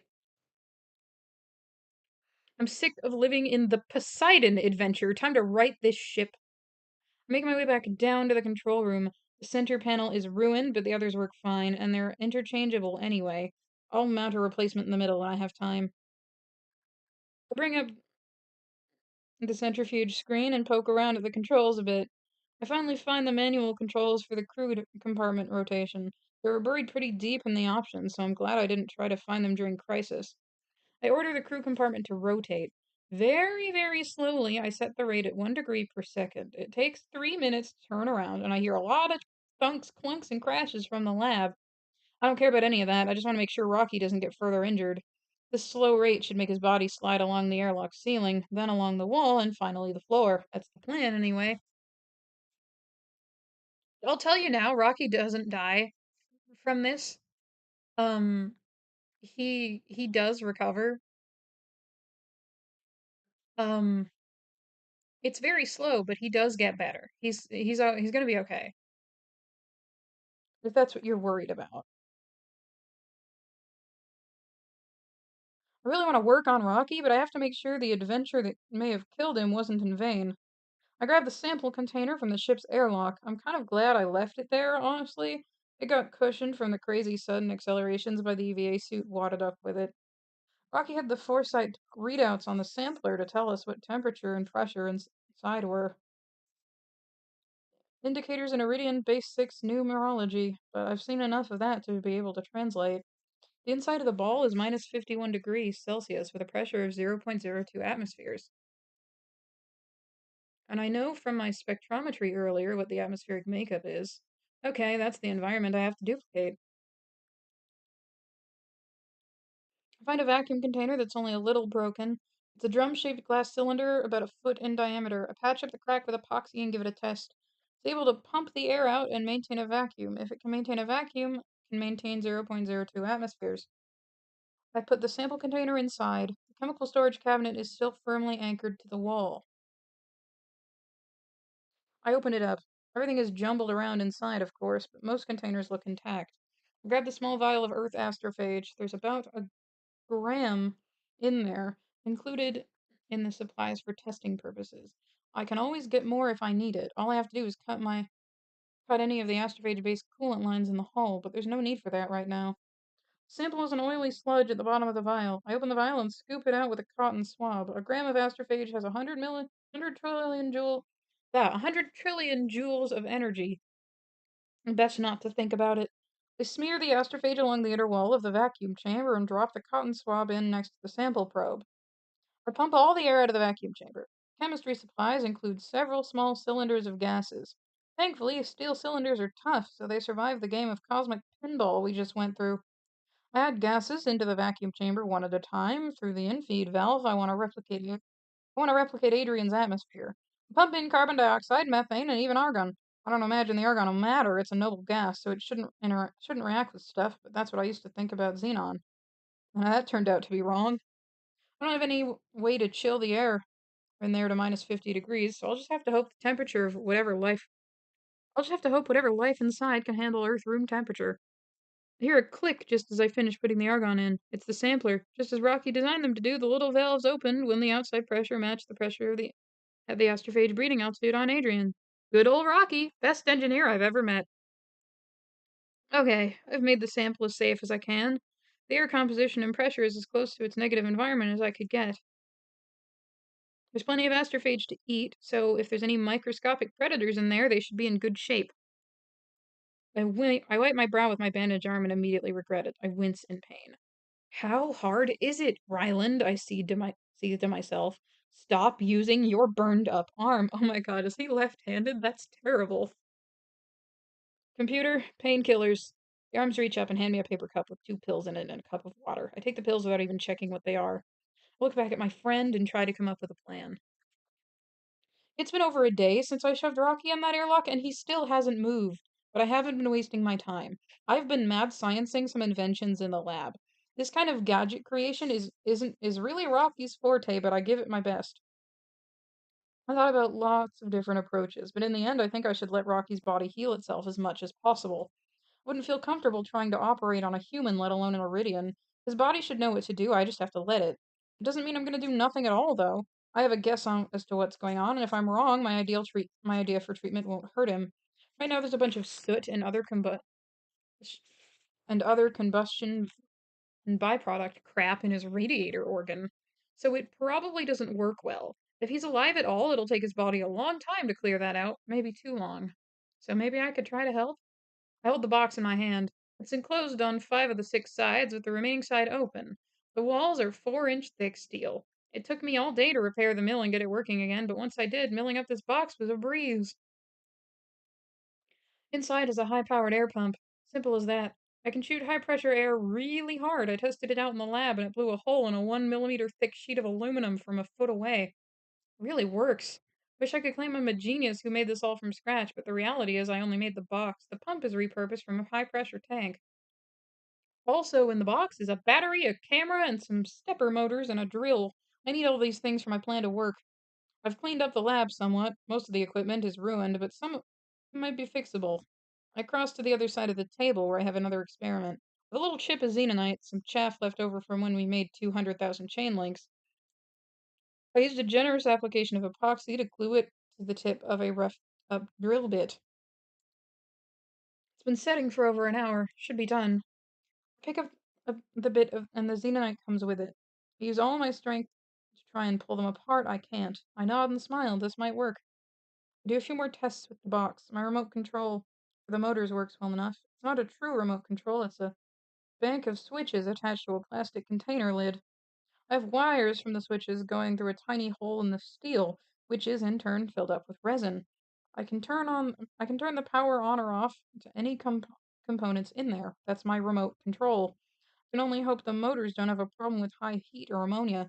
Bring everything into the dormitory and prep the epoxy. I stir it together and apply it generously to the edges of the steel box's open side. Press the box to the airlock wall and hold it in place. Then I just stand there for 10 minutes, holding the box in place. I could have taped it to the wall or something while the epoxy set, but I need a really good seal and I don't want to take any chances. Human hands are better clamps than any tool I might have in the lab. I gingerly release the box and wait for it to fall. It doesn't. I poke it a couple of times and it seems pretty solid. It's a 5 minute epoxy, but I'll give it an hour to fully set. I'll return to the lab. Might as well, right? Let's see what my little alien terrarium is up to. Nothing much, as it happens. I don't know what I expected. Little flying saucers whizzing around the chamber, maybe? The cylinder looks like it did before. The sampler sits where I left it, and the smear of astrophage is unchanged. The cotton swab is. Hey. Hunker down and take a seat. I squint into the chamber.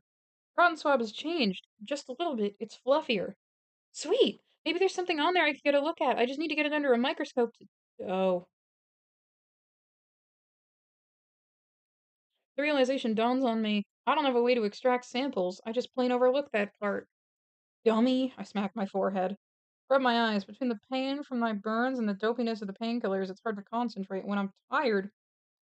And I'm tired. One thing I learned back in my grad school days. When you're stupid tired, accept that you're stupid tired. Don't try to solve things right then. I have a sealed container that I need to get into eventually. I'll figure out how later. Pull out my tablet and take photos of the container. Science rule number one, if something is changing unexpectedly, document it. Just to be more scientific, I point a webcam at the experiment and set up the computer to take a time lapse at 1 frame per second. If anything is happening slowly, I want to know. Some work with the nav console, and I learn we're still in orbit. It's stable-ish. This orbit will probably decay over time. No rush, though. Check all the ship's systems and do as many diagnostics as I can. Ship did pretty well despite not being remotely designed to handle this situation. The two fuel bays I jettisoned aren't around anymore, but the other seven look to be in good shape. There are cracks in the hull here and there, according to diagnostics tests, but they all seem to be internal. Nothing facing outside, which is good. I don't want my astrophage to see Adrian again. One of the micro breaches is highlighted in red. Take a closer look. The breach's location has the computer in a tizzy. It's in the bulkhead between the fuel area and the edge of the pressure vessel. I can see the concern. The bulkhead sits between the storage bay below the dormitory and fuel bank 4. I go take a look. Rocky still hasn't moved. No surprise there. The steel box remains where I put it. I could probably use it now, but I'm resolved to wait the full hour. I open up the storage panels and pull a bunch of boxes out. Climb into the storage area with a flashlight and a toolkit. It's cramped, barely 3 feet tall. I have to crawl around in there for a good 20 minutes before I finally find the breach. I only spot it because there's a small frosty buildup around the edges. Not that it mattered, the leak is so small it would take weeks to be a problem, and the ship probably has a bunch of spare air in tanks anyway, so there's no reason to just let it there's no reason to just let it leak. I apply a generous helping of epoxy to a small metal patch and seal the breech. I have to hold it for considerably more than 5 minutes before it sets. It takes a long time to set when it's cold.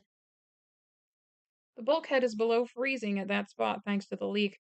I considered getting a heat gun from the lab, but that's a lot of work. I just hold the patch for longer. It takes about 15 minutes. I climb back down and wince the whole time. My arm hurts nonstop now. It's a constant sting. It's been less than an hour, but the painkillers aren't doing the job anymore. Computer, painkillers. Additional dose available in 3 hours and 4 minutes.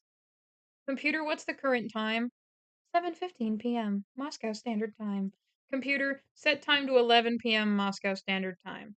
Clock set complete. Computer, painkillers. The arms hand me a package of pills and a bag of water. I gobble them down. What a stupid system. Astronauts trusted to save the world, but not to monitor their painkiller doses? Stupid. Okay, it's been long enough. I turn my attention back to the box. First, I'll need to drill a hole in the xenonite, and that's where all hell will break loose if things go bad. The general idea here is for the drill inside the box to put a hole in the xenonite, and for the box to contain the pressure that rushes in, but you never know, the box might not be held on tight enough.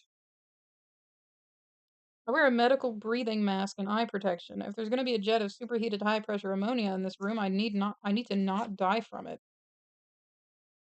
Earlier, I filed down a metal rod to be a sort of spike. Full radius is a little bigger than the drill bit I've readied in the steel box. I hold the spike and hammer at the ready. If the pressure blows the box off, I'll hammer the spike into the hole and hope it plugs the gap. Of course, the pressure might not blow the box off entirely. It might just spread out around the edges of the glue joint. If that happens, I'll have to smack the box with the hammer till it comes off and then drive the spike. Yes, it's ridiculously dangerous, but I just don't know if Rocky will survive without help. Maybe I'm being emotional instead of rational, but so what? Clench the hammer and spike, and then I activate the drill. It takes so long for that drill to get through the xenonite. I actually calm down out of boredom. It's only 1 centimeter, but it's like trying to grind down diamond. I'm lucky the drill bit is hard enough to do anything at all. Camera feed from inside shows the slow and steady process. Instead of drilling like wood or metal, this is more like glass. It breaks off in chips and chunks. Finally, the bit reaches the other side. It is immediately launched back into the box and bent sideways by the pressure. There's a whump as iridian air rushes into the little box. I squint my eyes. Then, after a few seconds, I open them again. If the box was going to blow off, it would have done so right then. My seal held, for now anyway. I breathe a sigh of relief, but I don't take off the mask or goggles. You never know when the seal might give out.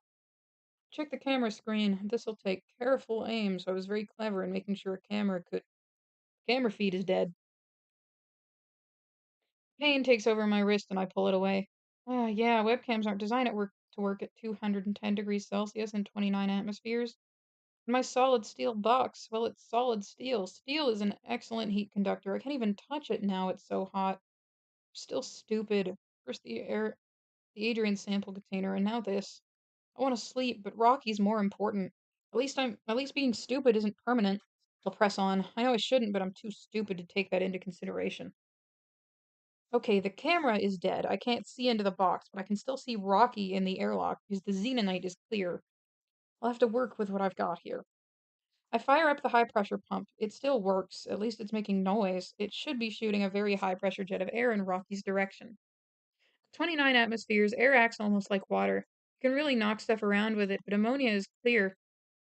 I have no idea where it's going. I adjust the angle of the jet with the servo controls. Are they working? I have no idea. The pump is too loud for me to hear if the servos are doing anything. Swipe left and right, inching down up in a pattern.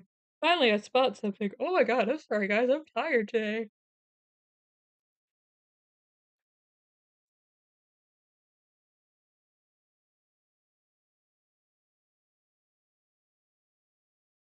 Oh, I was gonna do laundry today.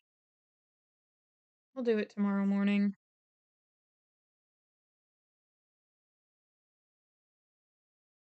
One of the levers in the airlock wiggles a bit. I zero in on it. It gets pushed back several inches. Gotcha, I say. Now I know where it's pointed. I do some guesswork and aim for Rocky's carapace vents. Nothing happens, so I do a grid search. Back and forth, up and down until I get a result. And oh, what a result it is! I hit the sweet spot.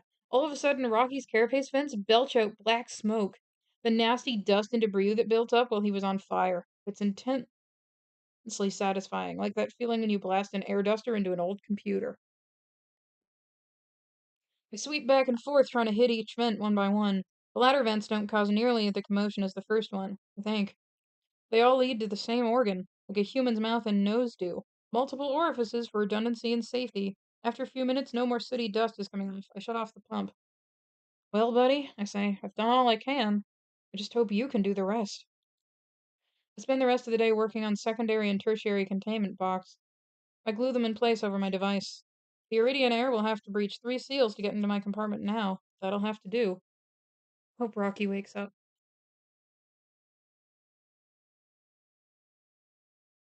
So that was chapter 20. You guys want to keep going?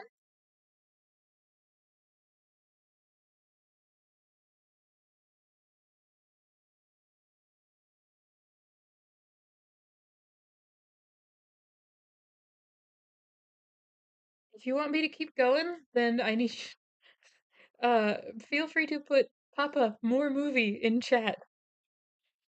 That's so stupid. That's so stupid. Why did I say that?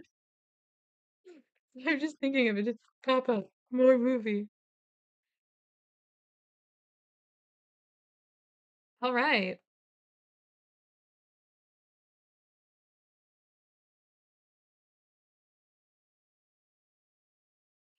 We can do this in private, I said. I can meet with you one at a time. 3 astronauts sit on a couch in front of me. I'd commandeered the break room and locked the door for this meeting. Yao sat in the center, looking stern as always. Dubois was to his left, his back arched to provide perfect posture. Ilyukna slouched to Yao's left, sipping a beer. No need for individual meetings, said Yao. There's no room on the mission for secrets. I shifted in my chair. Why did Strat send me to do this job? I'm not a people person. I don't know anything. I don't know how to approach delicate matters. You said something about the crew liking me more than anyone else. Why? Maybe I just seem friendly and pleasant because I was usually standing next to Strat.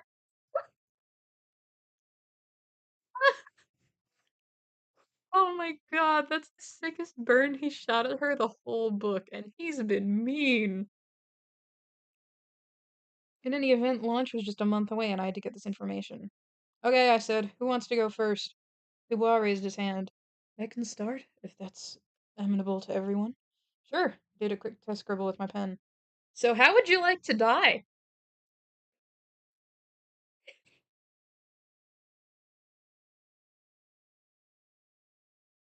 Yeah, awkward topic, but one that had to be covered. These three were going to give their lives just so the rest of us could have a fighting chance. The least we could do is help them die on their own terms. Dubois handed me a crisp piece of paper. I've detailed my request on this document. I believe you'll find everything in order. I took the paper. There were bullet points, charts, and some references at the bottom. What am I looking at here? Dubois pointed somewhere in the middle of the page. I would like to die by nitrogen asphyxiation. While my research shows it is among the least painful ways to die. I nodded and took some notes. That paper includes a list of equipment I will need to ensure my death. It is well within my personal item mass allowance. I furrowed my brow, mostly to hide the fact I had no idea what to say. He folded his hands on his lap. It's a simple matter of a nitrogen tank, and a universal connector to the EVA suit. I can wear the suit and have it pump in nitrogen instead of oxygen. The suffocation reflex comes from excess carbon dioxide in the lungs, not from lack of oxygen. The suit's systems will continuously remove the carbon dioxide that I exhale, leaving only nitrogen behind. I will simply get tired and perhaps a bit lightheaded, but I will lose consciousness. Alright, I tried to remain professional. How about if the EVA suit isn't available? Subsection 4 details the backup plan. If I cannot use the EVA suit, I will use the ship's airlock. The volume of the airlock will be sufficient to ensure carbon dioxide buildup isn't unpleasant. Okay, I wrote a few more notes down. Though I hardly had to, his paper was very thorough.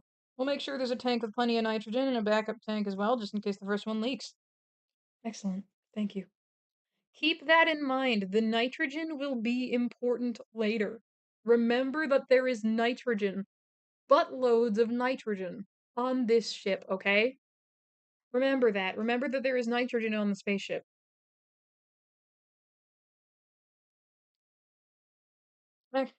I set the paper aside. Ilyukna, how about you? She set her beer down.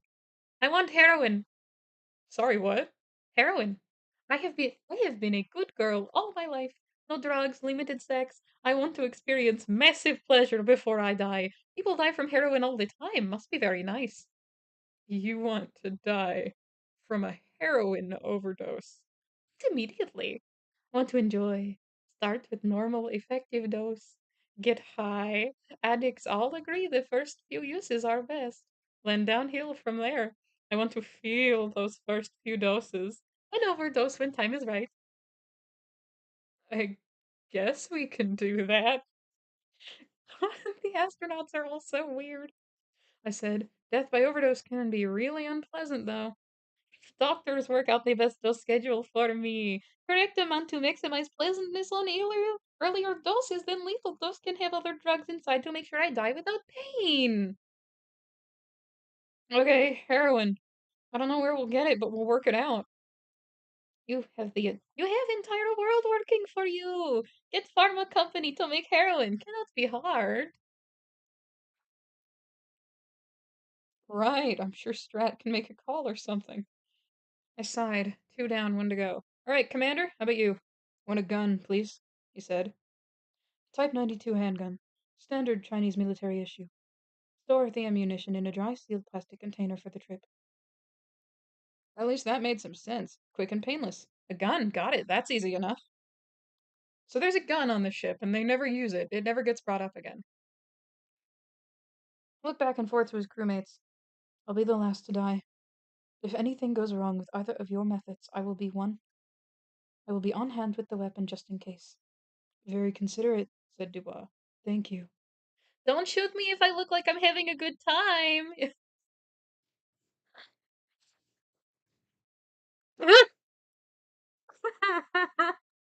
God. Oh my god, I love her so much. Are you serious? Understood, said Yao, turning back to me. Will that be all? Yeah, I said, already standing. This has been very awkward. Thanks. I'm gonna go be somewhere else now.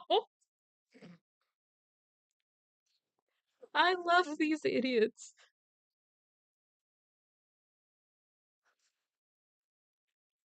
I writhe in my bed. Burns on my arm hurt more than ever. Painkillers barely do anything. I'm beginning to wonder if I can find Ilyukna's heroin.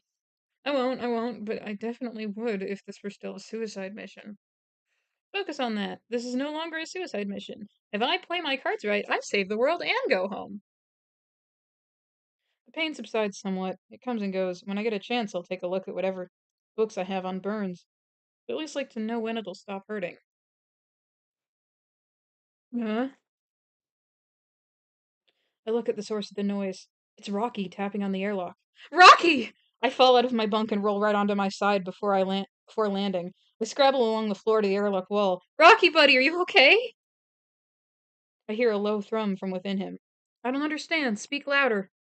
Sick, he mumbles. Yeah, you're sick. You came into my air. Of course you're sick. You almost died. He turns. He tries to lift himself from the floor and then slumps back down. How I return here? Question. I moved you. He taps the ground with a claw, annoyed. You touch me? Air question? A little, yeah. Skin on arm not smooth. Damage question? I guess he can see right through the bandages with his sonar. Must be pretty ugly under there. Kinda figured that would be the case. Yeah, but I'll be fine. You damaged self to save me. Frank. You did the same thing. Is your radiator working okay? You were on fire and got full of soot and oxides. It's healing. This come from inside me? Question. Yes. How would leave me? Question. I preen a little. Why shouldn't I? It was no easy task, and I got it done. I made a device to blow air at you. I aimed it at your radiator vents, and all the nasty stuff came out. How long was that stuff inside me? Question. About 2 days. You almost kill me. What? How? I blow all that soot out of your radiator. Black substance is not soot. My body make this to cover damage while body repairs. Oh, I say. I don't know. I didn't blow soot out of his radiator. I blew the scabs off his wounds. I'm so sorry. I was trying to help. It's okay. If you did earlier, I die, but I heal enough before you do it. Removing help a little. Thank. I put my head in my hands. Sorry, I say again. No, say sorry. You saved me when you put me here. Thank. He tries to stand again, but only rises for a second before collapsing. I am weak. I will heal. I step back and sit on my bunk. Would you be more comfortable in zero G? I can turn off the centrifuge. Yeah, there's just a supply of heroin somewhere on the ship. No, gravity help heal. He adjusts his legs into sort of a bed for his carapace to rest on. Probably a comfortable sleeping pose. Sample container is safe? Question. Yeah, it's in the lab now. I made an Adrian environment in a sealed container and put some astrophage in along with this sample container. I'll see how it's doing in a bit. Good, he says. Human light sense, very useful. Thanks, I say. My human brain wasn't useful. I don't have a way to get the sample out of the container. You seal sample and can no access sample? Question? Yes. Usually not stupid. Why stupid? Question. Humans are stupid when we need sleep and when we take medicine to stop pain. I'm tired and drugged right now. You should sleep. I will in a bit. First, I have to stabilize our orbit. Our apogee and perigee are, well, it's not a good orbit.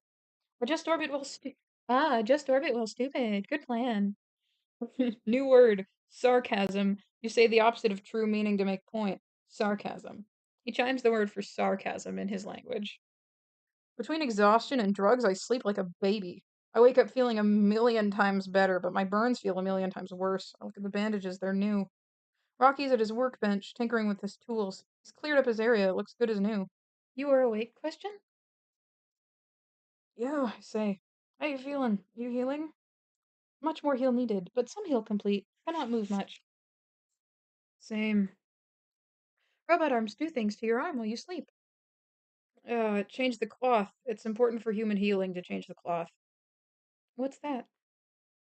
Cloth. He pokes at his latest invention with various tools. What's that? I go to lab. I go to lab, see device that store Adrian life. I made new device now to collect sample from inside and not let your air in. He holds up a box. Put you vacuum chamber in this. Close this and make Adrian air inside.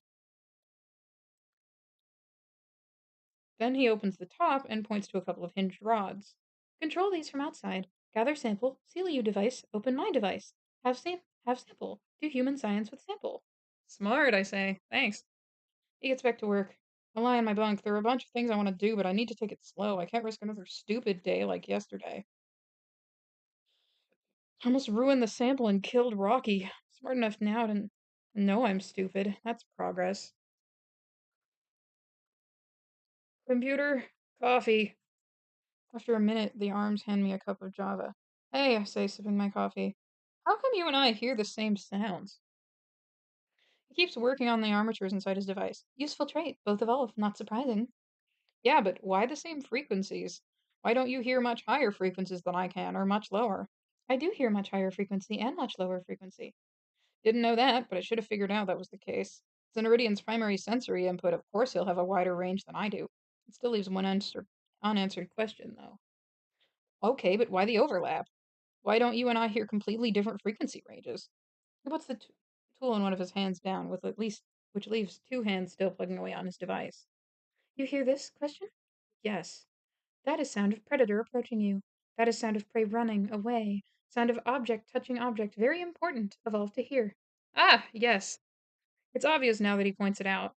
Voices, instruments, bird calls, whatever, they can all be wildly different sounds, but the sound of objects colliding isn't going to have much variance from planet to planet. If I bang two rocks together on Earth, they're going to make the same noise as if I bang them together on Eris. So for we're all selected for by being able to hear it. Better question, he says. Why we think at same speed? Question. We don't think at the same speed. You do math way faster than I can, and you can remember things perfectly. Humans can't do that. Iridians are smarter. Math is not thinking. Math is procedure. Memory is not thinking. Memory is storage. Thinking is thinking. Problem, solution. You and me think same speed. Why? Question. Hmm. I ponder it for a while. It's a really good question. How come Rocky isn't 1,000 times smarter than me or 1,000 times dumber? Well, I have a theory for why we're about the same intelligence. Maybe. Explain. Intelligence evolves to give us an advantage over other animals on our planet. But evolution is lazy. Once a problem is solved, the trait stops evolving. So you and me, we're both just intelligent enough to be smarter than our planet's other animals. We are much smarter than animals. We're as smart as evolution made us. So we're the minimum intelligence needed to ensure we can dominate our planets. He thinks it over. I accept this. Still not explain why Earth intelligence same level as Arid intelligence. Our intelligence is based on the animals' intelligences. So what is animal intelligence based on? How smart do animals have to be? Smart enough to identify threat or prey in time to act. Yes, exactly, I say, but how long is that time? How long does an animal have to react? How long will the threat or prey take to kill the animal or escape? I think it's based on gravity. Gravity question? Yeah, think about it. Gravity is what determines how fast an animal can run. Higher gravity, more time spent in contact with the ground, faster movement. I think animal intelligence ultimately has to be faster than gravity. Interesting theory, Rocky says. But Arid have double Earth gravity. You and I same intelligence. I bet our gravities are so close to the same astronomically that the intelligence needed is almost the same. If we met a creature from a planet with 1/100th of Earth's gravity, I bet it'd seem pretty stupid to us. Possible. Another similarity. You and me both willing to die for our people. Why? Question. Evolution hate death. It's good for the species, I say. The self-sacrifice instinct makes the species as a whole more likely to continue. Not all Iridians willing to die for others. Not all humans either. You and me are good people. Yeah, I suppose we are. Ah, my feelings. Ah, these two are so cute. But yeah, Rocky's okay. We've hit a break in the text, so we're gonna pause for a second, but little buddy's doing alright. Told you guys he'd be fine.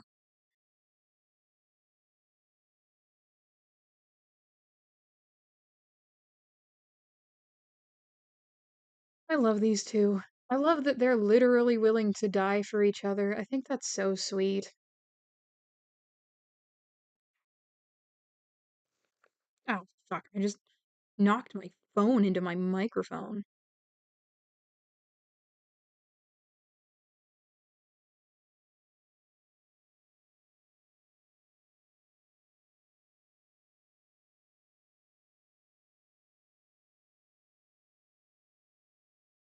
Yeah, Rocky okie dokie.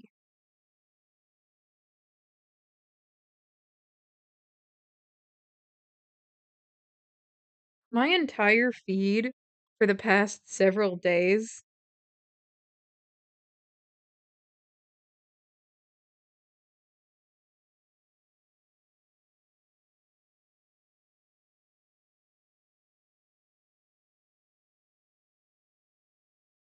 has just been clips from his, or it's my entire Tumblr feed has just been fucking doodle comics of the Iridian welcoming committee and the Iridian hating hater community, so trying to send Ryland either threatening or kind notes, and the notes accidentally coming off as the opposite of the way that they were intended.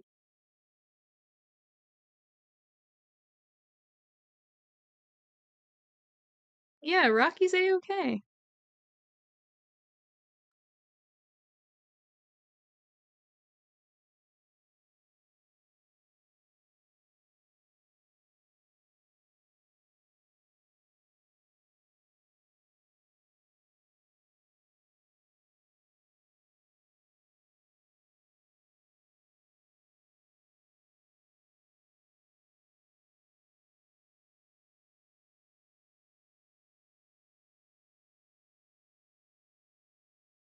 Little guy turned out just fine.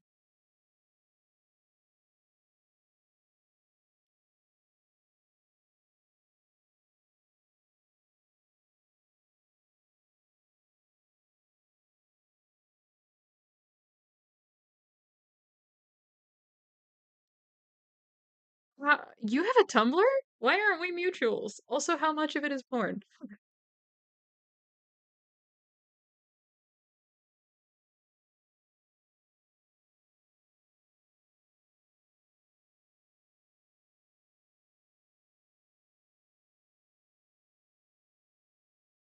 Where was I gonna put that TikTok? It's not a TikTok, it's an Instagram reel. Oh, that's where. Time to blow up my friend's phone. Anyway, you'll have to send me your Tumblr URL in DMs, Bond, so that I can add you in my new super secret second Tumblr that no one will ever find.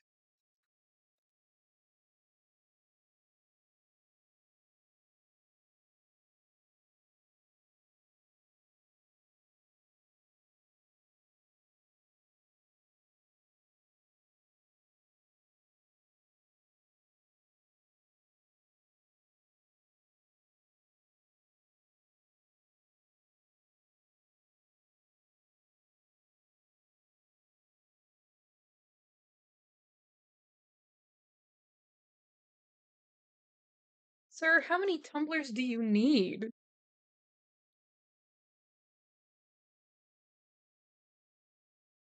I love kawaii food videos. I'm about to expose my guilty pleasure to you all. My guilty pleasure is kawaii food videos. I like watching people put food on a plate near their kawaii Usada Picora themed gaming setups.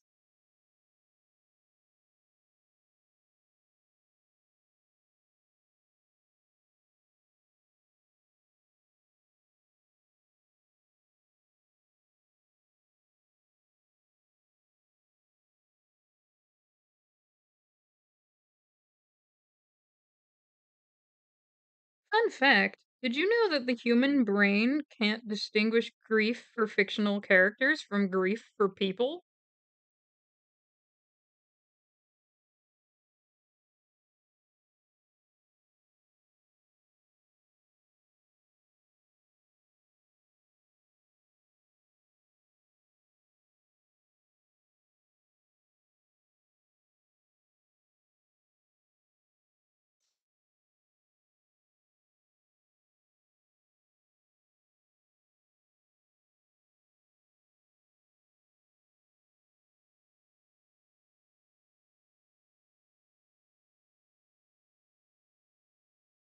It's true.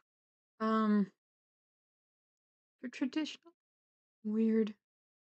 I also need you to know that my Instagram feed is a solid mix of um kawaii content, emo content, and Fallout content. Probably obvious reasons. I was about to say for some reason.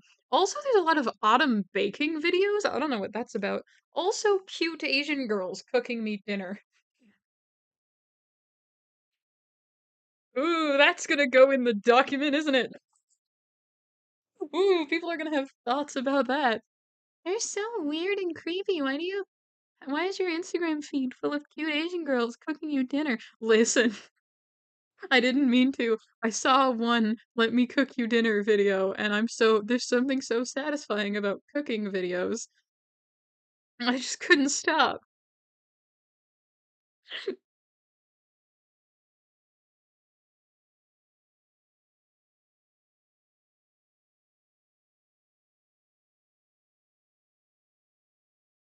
Yeah. Look, I'm a little weird. Everybody knows this. I'm gonna use the bathroom real quick. I'm gonna refill my drink. It's already fucking 3:50. What the hell? That's what I get for sleeping all morning.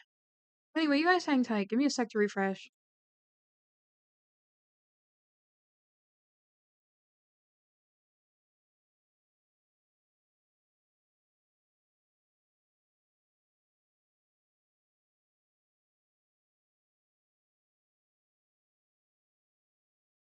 I just hit 80 TikTok followers. Let's fucking go.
gang. I brought food and water. Let's get a nice ice cube ASMR going.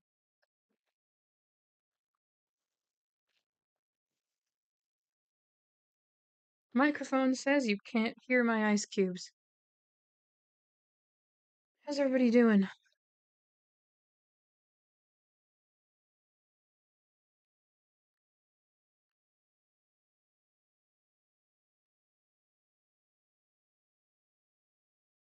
Um,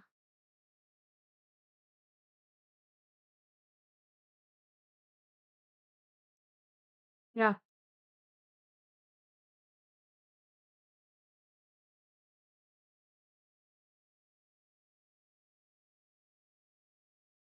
this is the kind of thing I should probably be saving for Fansly.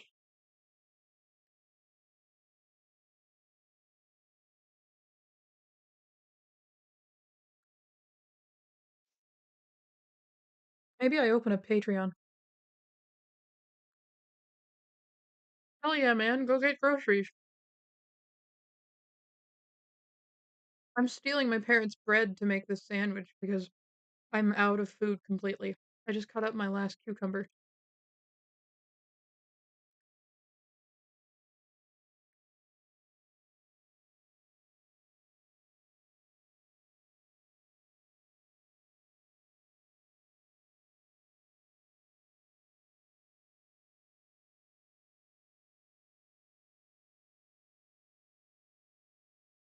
After Emily makes my new model, she's gonna be debuting with me as a VTuber duo. My hopes of collaborative work have not been dashed.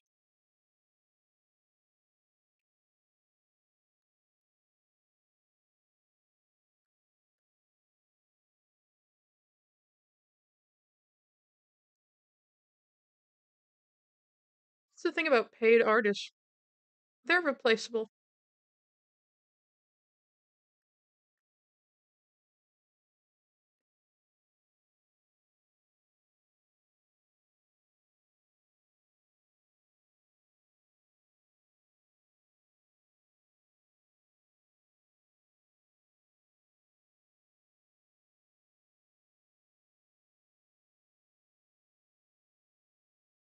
Mm,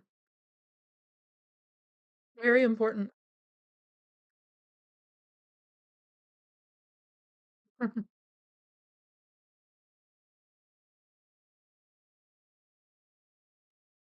It's true.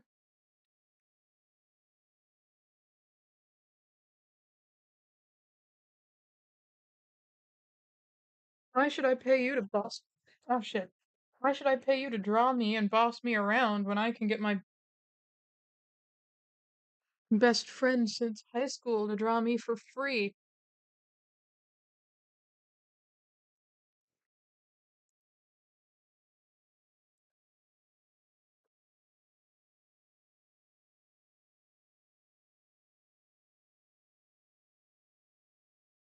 I live a blessed life. Oh, my dog's awake. I'm gonna get her outside. Give me another minute, okay? Hey, Poppy, where are you?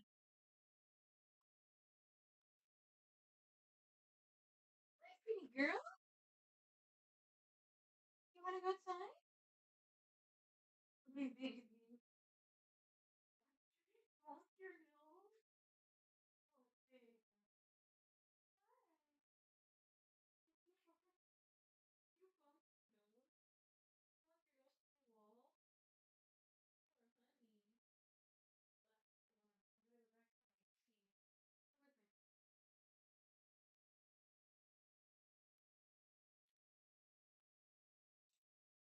I love you guys. Don't die while I'm gone. Definitely don't touch any Among Us.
Hey gang, I'm back. Emmy, welcome, welcome to the stream. Hi, friend. Sorry, I went to take my dog out.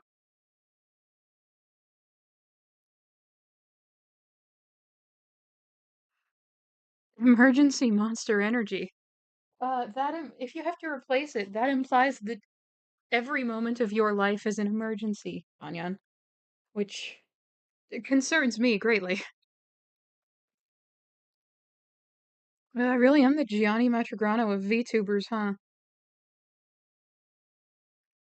Alright, more read, more book, Papa, more movie.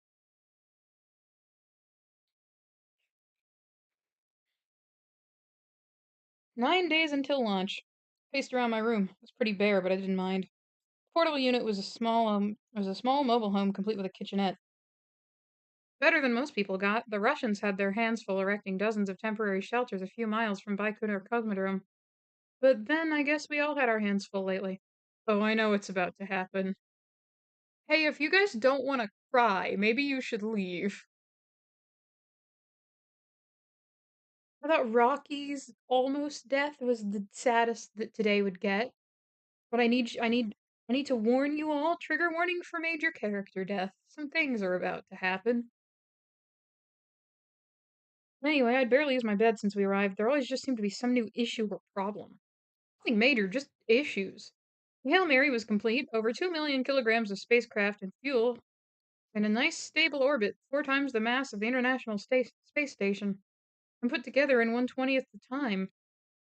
The press used to keep track of the total cost, but around the 10 trillion mark they gave up. It just didn't matter. It wasn't about efficient use of resources anymore. It was Earth versus astrophage, and no price was too high. ESA astronauts had been on the ship for the past few weeks, putting it through its paces. The test crew reported about 500 problems that we'd been mopping up for the past few weeks. None of them were showstoppers. This was happening. The Hail Mary was going to launch in 9 days. I sat at the table that served as my desk and shuffled through papers, signed off on some, and set others aside for Strat to look at tomorrow. I end up as an administrator. We all had to accept changes in our lives, I guess, but if this was my part to play, so be it.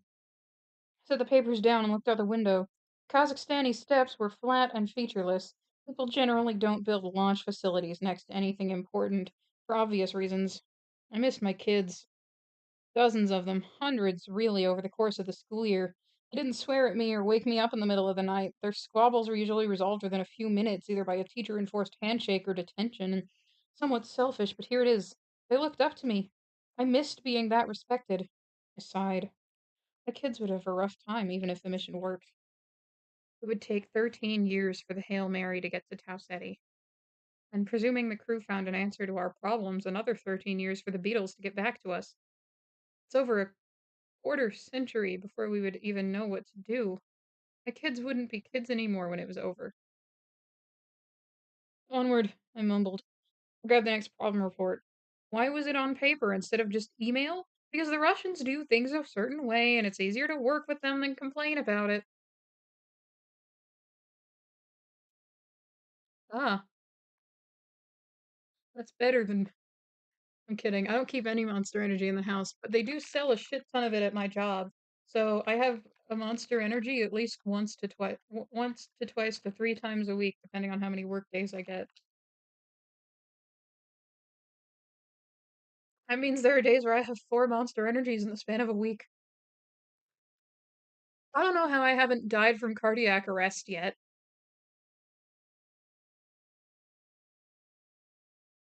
The report was from the ESA crew about anomalies in slurry pump 14 of the medical feeding transport system. Pump 14 was only part of the tertiary system. It was still 95% effective, but there's no reason to put up with that. We still had 83 kilograms of of unclaimed launch mass. I made a note to include a spare slurry pump. It was only 250 grams. The crew could install it before leaving orbit. I set the paper aside and saw a brief flash out my window. Probably a jeep driving on the dirt road that led to the temporary shelters. I got headlights through my window from time to time. I ignored it. The next paper in my stack was all about the ballast issues. The Hail Mary kept its center of mass along the axis by pumping astrophage around as needed, but we still wanted to keep things as balanced as possible anyway. The ESA crew had managed several supply bags in storage and compartment more adequately balanced. The window shattered as a deafening explosion shook the room. Glass shards nicked my face as a shockwave knocked me clean out of my chair. And then sirens, and after that, silence, and then sirens in the distance. I got to my knees and then to my feet. I opened and closed my mouth a few times to pop my ears. Stumbled to the door and opened it. The first thing I noticed was that small triplet of steps that once led to my door were several feet away. I saw the freshly disturbed earth between the steps and my door and understood what had happened. The steps are anchored to the ground by 44s, ground with 4x4s sunk deep like fence posts. My portable has no such support. My whole house moved and the stairs stayed put. Grace, are you okay? It was Strat's voice. Her portable was next to mine. Yeah, I say, what the heck was that? I don't know. Hang on. Shortly after, I saw the bobbing of a flashlight. She came to me wearing a bathrobe and boots. She was already on her walkie-talkie. Eto Strat, sto shulos, she demanded. Reserve B, reserve, reserve V Isildu, Battlescombe Tenstra, came the reply. The research center blew up, she said. Baikonur was a launch facility. They did have some research buildings. They weren't laboratories, but they were more like classrooms. Astronauts generally spent a week before launch at Baikonur, and usually he wanted to study and prepare right up to launch day. Oh God, I said, who was there? Who was there? She pulled a wad of papers from her robe pocket. Hang on, hang on. She rifled through the papers, moving each to the ground as she'd moved on to the next. I knew what they were at a glance. I've been seeing them every day for a year. Schedule charts showing where everyone was and what they were doing at all times. Dubois and Shapiro. They're scheduled to be there doing some astrophage experiments. No, no, please, no. The research center is 5 kilometers away. If the blast did this much damage to us here. I know, I know. She flicked on her walkie-talkie again. Prime crew, I need your locations. Come in. Yao here. I'm in my bunk. Ilyukna here, at officer's bar. What was that explosion? Dubois, she said. Dubois, check in. Silence. Shapiro? Dr. Annie Shapiro, check in. More silence. Oh, stress to transport. I need a jeep to take me to ground control. Copy. The next few hours were frankly chaos. The entire base was put on lockdown for a while, and everyone's ID was checked. For all we knew, some doomsday cult wanted to sabotage the mission, but nothing turned up amiss. Strat, Dmitri, and I sat in a bunker. Why were we in a bunker? The Russians were taking no chances. It didn't look like a terrorist attack, but they were securing the critical personnel just in case. Yao and Ilyukno were off in some other bunker. The other science leads were in other bunkers as well. Spread everyone out so there's no single place to attack. That would be effective. There was a grim logic to it. Baikonur was built in the Cold War, after all. The research buildings are a crater, Strat said, and there's still no sign of Dubois or Shapiro, or the 14 other staff that work there.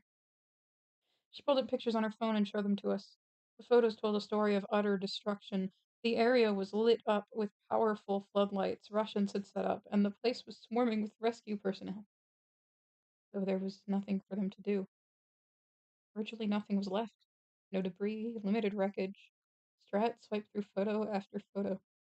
Some were close-ups of the ground, road, shiny beads dotted the area. What's up with the bead? What's up with the beads? She said. Metal condensate, Dmitri said. It means metals were vaporized, then condensed like raindrops. Jesus. There's only one thing in those labs that could create enough heat to vaporize metal. Astrophage. I agree, said Dmitri. But astrophage does not just explode. How could this happen? According to this, Dubois wanted more experience with astrophage-powered electrical generators. Shapiro was there to observe and assist. That makes no sense. Those generators use a tiny, tiny bit of astrophage to make electricity, nowhere near enough to blow up a building. We've lost our primary and secondary science specialists. Lisa's nightmare. Dr. Grace, I want a short list of possible replacements. I stared with my mouth agape. Are you made of stone or something? Our friends just died! Yes, and everyone else will die too if we don't make this mission happen. We have 9 days to find a replacement science specialist. Dubois, Shapiro. They're dead. Dead, oh God. Strat slapped me. Snap out of it. Hey! Cry later. Mission first. You still have that list of coma-resistant candidates from last year? Start looking through it. We need a new science specialist, and we need them now. Gatherings. Holy fuck. This is the day where all of us are sad. So yeah, Dubois and Shapiro are dead now. Gathering sample now, I say. Rocky watches me from his tunnel in the lab ceiling. His device works just as it should. The clear xenonite box has a couple of valves and pumps that let me control the inside environment. The vacuum chamber is inside with its lid open. The box even has climate control, keeping the temperature inside at a chilly minus 51 degrees Celsius. Rocky admonished me. I love this part. Hold on.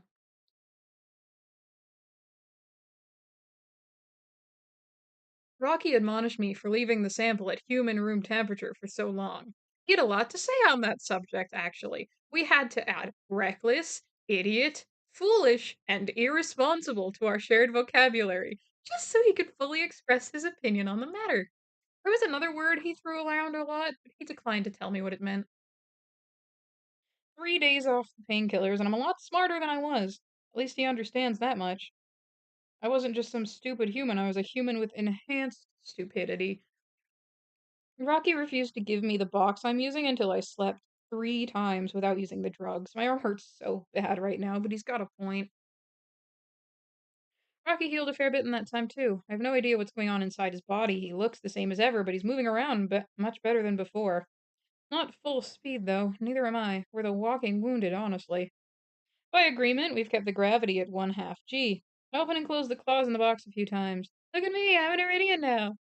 Yes, very Iridian. Hurry and get sample. You're no fun. I grab the cotton swab and bring it to a waiting glass slide. I rub it across the slide, leaving a noticeable smear, and return it to the vacuum chamber. Seal up the chamber and put the slide in a little clear xenonite container and seal the box. Okay, that should do it. I turn the valves and let my air in, then open the box from above. The slide is safe in its xenonite container, the galaxy's smallest little spaceship, at least from the point of view of any Adrian life that may be present. I walk to the microscope station. Rocky follows along in the tunnel above. You certain you can see light so small? Question. Yes, old technology. Very old. Put the container on the tray and adjust the lenses. The xenonite is plenty clear enough for the microscope to see through. Okay, Adrian, what do you have for me? I put my face to the eyepieces. The most obvious thing is the astrophage. As usual, they're jet black, absorbing all light. That's expected. I adjust the backlight and focus. I see microbes everywhere. One of my favorite experiments with the kids is to have them look at a drop of water. A drop of water, preferably one from a puddle outside, will be swarming with life. It always goes over well, except for the occasional kid who refuses to drink water for a while. Lots of life here, I say. Different kinds. Good. Expected. Of course, there would be. Any planet that has life will have it everywhere. It's my theory, at least. Evolution is extremely good at filling every nook in the ecosystem.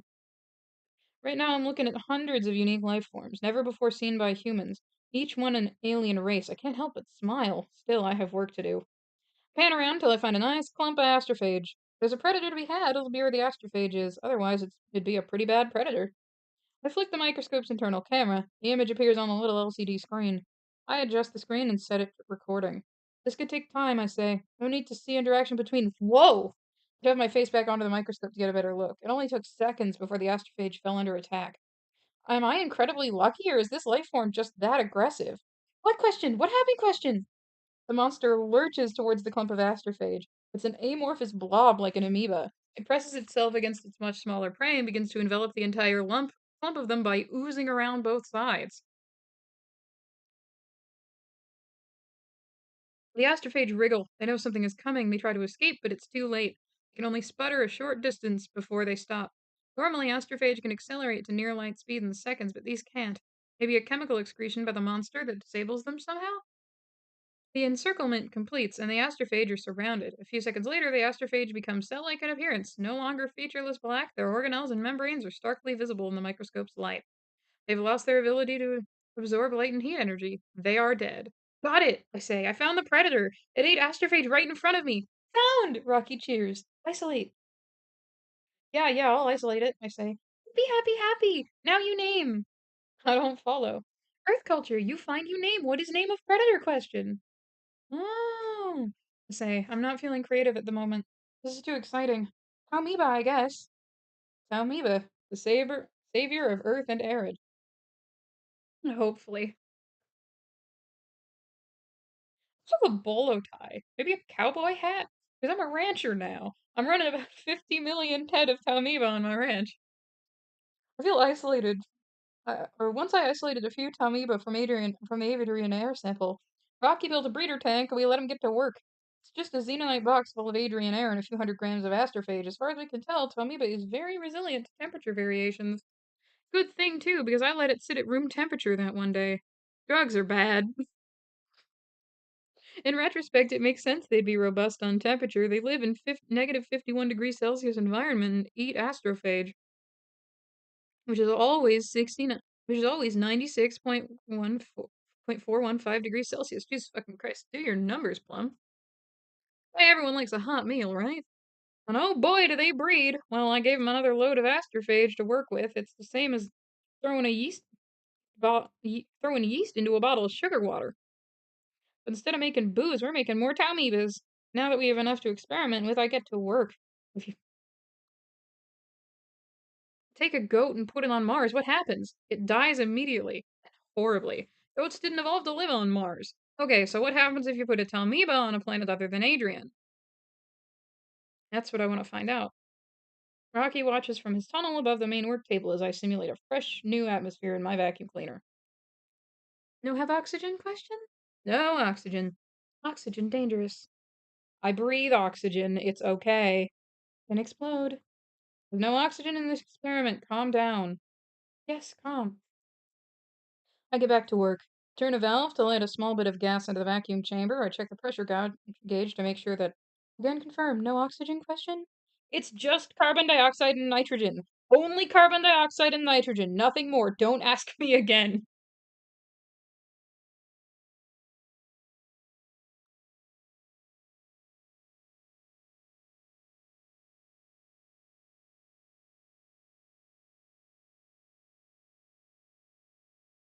Yes, no ask again. Sorry. Can't blame him, I guess. Being on fire sucks. We have two planets to deal with here. No, not Earth and Arid. Those are just the planets we live on. Planets we care about right now are Venus and Three World. That's where the astrophage is breeding out of control. Venus. Oh, fuck. What the heck's wrong with my finger, dude?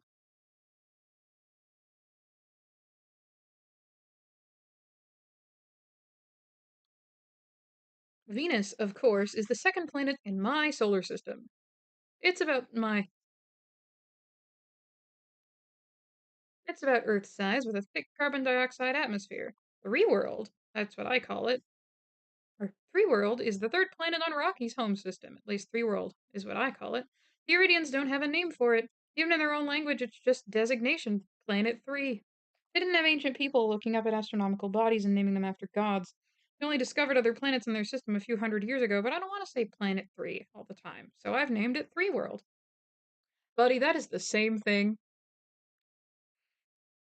The hardest part about working with aliens and saving humanity from extinction is constantly having to come up with names for stuff. Three World is a tiny little planet, only about the size of Earth's moon, but unlike our airless neighbor, Three World somehow has an atmosphere. How? No idea. The surface gravity is only 0.2 Gs, which shouldn't be enough, yet somehow Three World manages to hang on to a thin atmosphere. According to Rocky, it's 84% carbon dioxide, 8% nitrogen, 4% sulfur dioxide, and a bunch of trace gases, all with surface pressures less than 1% Earth's.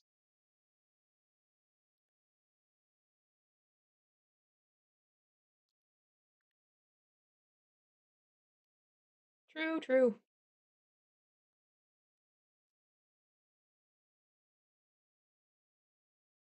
I check the readouts and nod approvingly. I do a visual inspection of the experiment inside. I'm proud of myself for this idea. A thin coat of astrophage sits on a glass plate. I coated the plate by shining IR light through the glass and attracting astrophage from the other side. It's the same way the spin drive does it. The result is a uniform layer of astrophage that's just one cell thick. Then I seeded the slide with Taumiba. As they eat the astrophage, the currently opaque slide will become more and more transparent. It's a hell of a lot easier to measure light level than a quantity of microscopic organisms. Okay, the chamber has Venus's upper atmosphere duplicated. As good as I can, anyway. I figure the breeding zone of astrophage is based mainly on the air pressure. Basically, they have to aerobake from near light speed when they hit the planet. But being so small, That doesn't take very long, and of course they gobble up all the heat that's created. The end result is that astrophage come to rest where the air is 0.02 atmospheres thick. So going forward, that'll be our standard for pressure. Venus's atmosphere is 0.02 atmospheres at around the 70 kilometer mark. And the temperature there is about minus 100 degrees Celsius. Thanks, infinite supply of reference material. So that's the temperature I have the Venus analog experiment set to. Rocky's temperature control system works perfectly, of course, even down to ultra low temperatures. Good, now 3 world. What temperature is 3 worlds air at the 0.02 atmosphere altitude? Minus 82 degrees of Celsius. Okay, thanks. I say. I move to the next chamber. It has an identical setup as of astrophage and Tamiba. I'll have the appropriate gas. Let in the appropriate gases to simulate 3 worlds atmosphere and temperature at the 0.02 atmosphere pressure area. I get the relevant information from Rocky's perfect memory. It's not much different from Venus or Adrian, mostly carbon dioxide with some other gases running around. No surprise there. Astrophage go for the biggest concentration of CO2 they can see. It's a good thing these planets aren't covered in helium or something. I don't have any of that aboard, but carbon dioxide, that's easy. I make that stuff with my body. And nitrogen, thanks to Dubois and his preferred method of death, there's a whole bunch aboard. Told you that nitrogen would be important.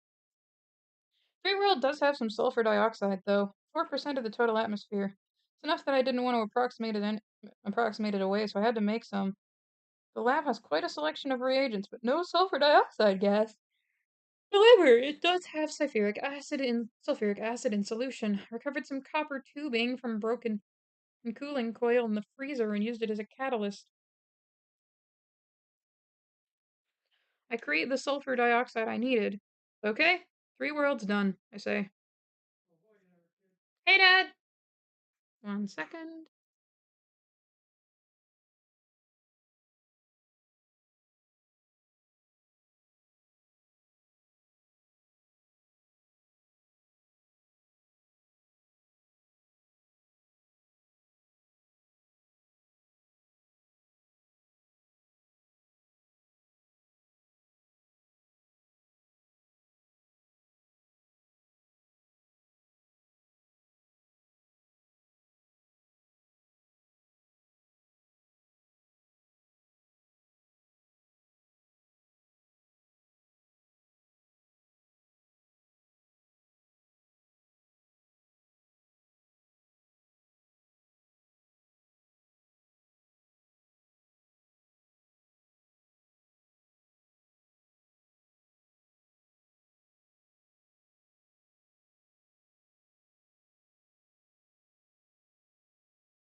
Sorry about that, nerds. My dad came home. I had to say hi.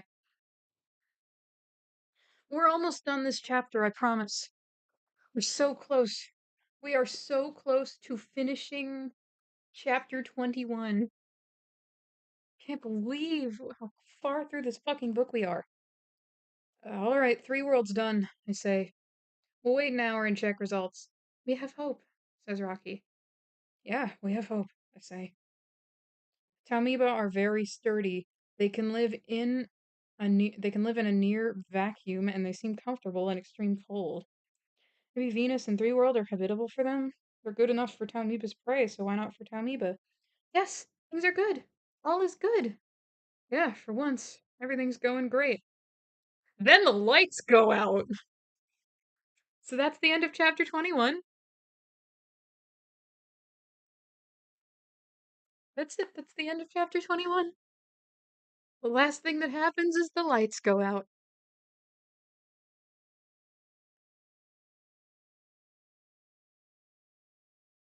So, do we want to do chapter 22 today? Ah ha ha, I'm so evil. Ah ha ha. Oh, are you mad? Are you mad at me now, Bon? You gonna write a call out post about how I fucking are you gonna write a call out post about how I left you on a cliffhanger?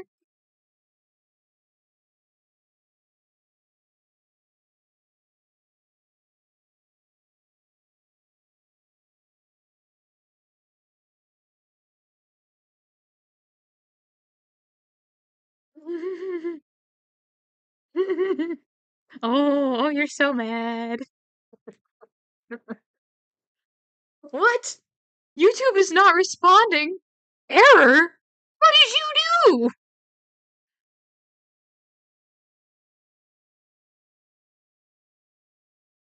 Huh? Huh?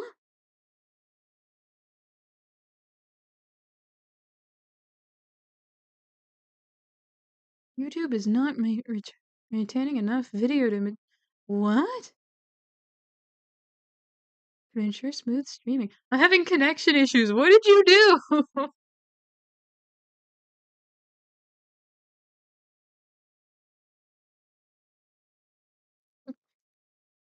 There's a yellow banner on my streams on my control panel, man. What'd you do? Oh my God, you broke it. Oh, never mind. It's gone. Okay, okay. That was really scary. What the heck? Is that what I get for cliffhangering you? I love that you immediately came back to chat to get mad at me when it hit the cliffhanger. Check my straw page.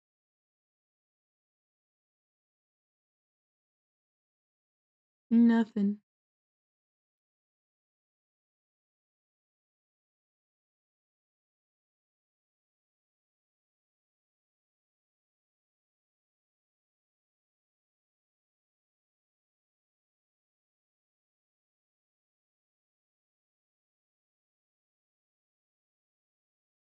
Dude,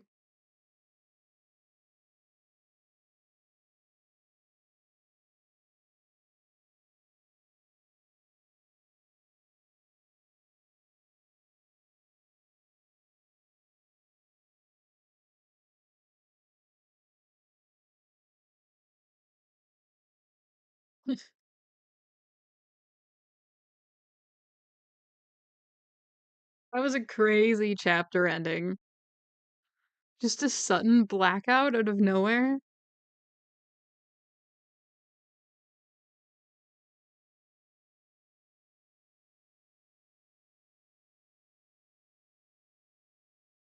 Literally. I don't know. I don't know. Have you guys been good? Have you guys been good chatters? Should we do one more chapter? Should we? Do you deserve it? What do you think, guys? It's almost 5 o'clock. Do you want to go one more? I'll wait for chat on this one. I'll wait for chat to think what chat thinks. See what chat thinks.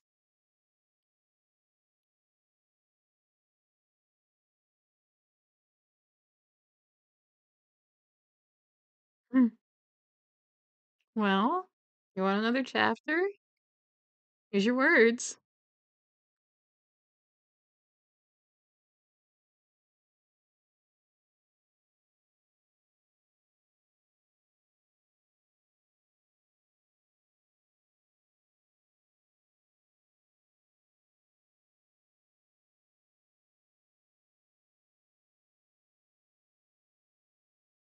Yeah?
Alright, fine. But only because you've been such a good chat today.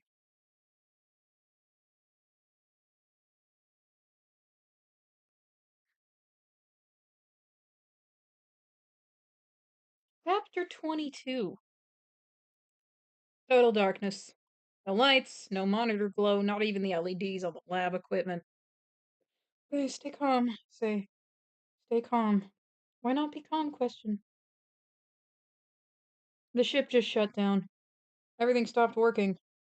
New equipment quiet now. My equipment's still working. Your equipment gets electricity from your generator. Mine's powered by my ship. All the lights are off. There's nothing working at all. This is bad? Question. Yes, it's bad. Among other problems, I can't see. Why ship turn off? Question. I don't know. Do you have a light? Something you can shine through the xenonite into my side? No? Why would I have light? Question. I bungle in the darkness, feeling my way around the lab. Where's the ladder to the control room? Left. More left.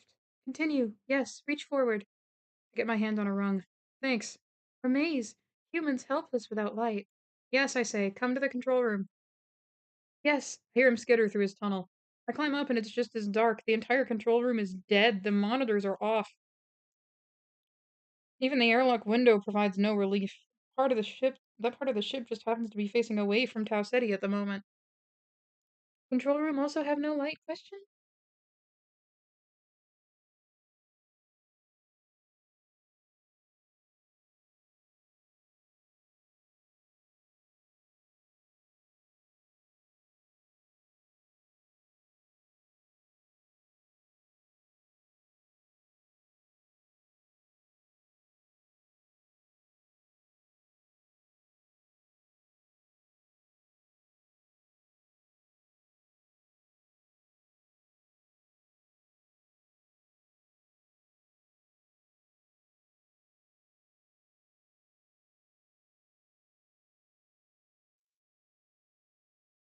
Nothing. Wait, I see something. Off in one corner of one panel, there's a small red LED. Definitely glowing, though not very bright. Sit in the pilot seat and squint at the control. The seat wobbles a bit. My repair job on it was subpar, but it's anchored back to the floor again, at least. Instead of the usual flat panel displays found all around the control room, this one little section has physical buttons and an LCD display nearby. The light's coming from a button. Obviously, I push it. What else would I do? The LCD display comes to life. Some highly pixelated text appears stating, Primary generator offline. Secondary generator offline. Emergency batteries 100%. Okay, how do I use batteries? Mumble. Progress question? Hang on. Appear all around the LCD until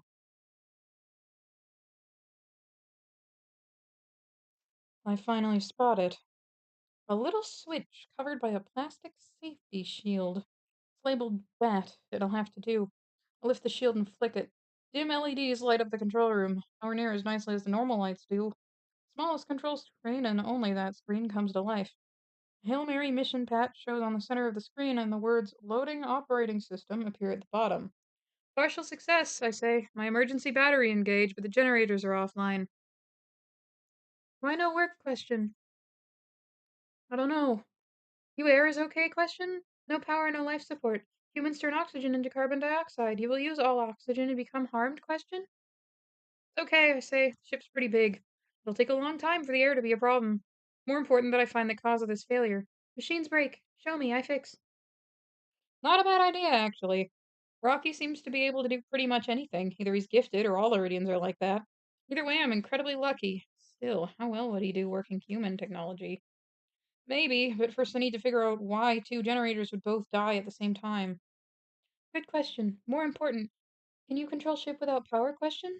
No, I don't need. No, I need power to do anything. Then most important, how long till orbit decays? Question. I don't know. Work fast. Yeah, first I have to wait for my computer to wake up. Oh, there's like dirt or something in here. Hurry. Okay. Okay, I'll wait faster. Sarcasm. The computer finishes its boot process and brings up a screen I've never seen before. I can tell it means trouble because the word trouble is in large type across the.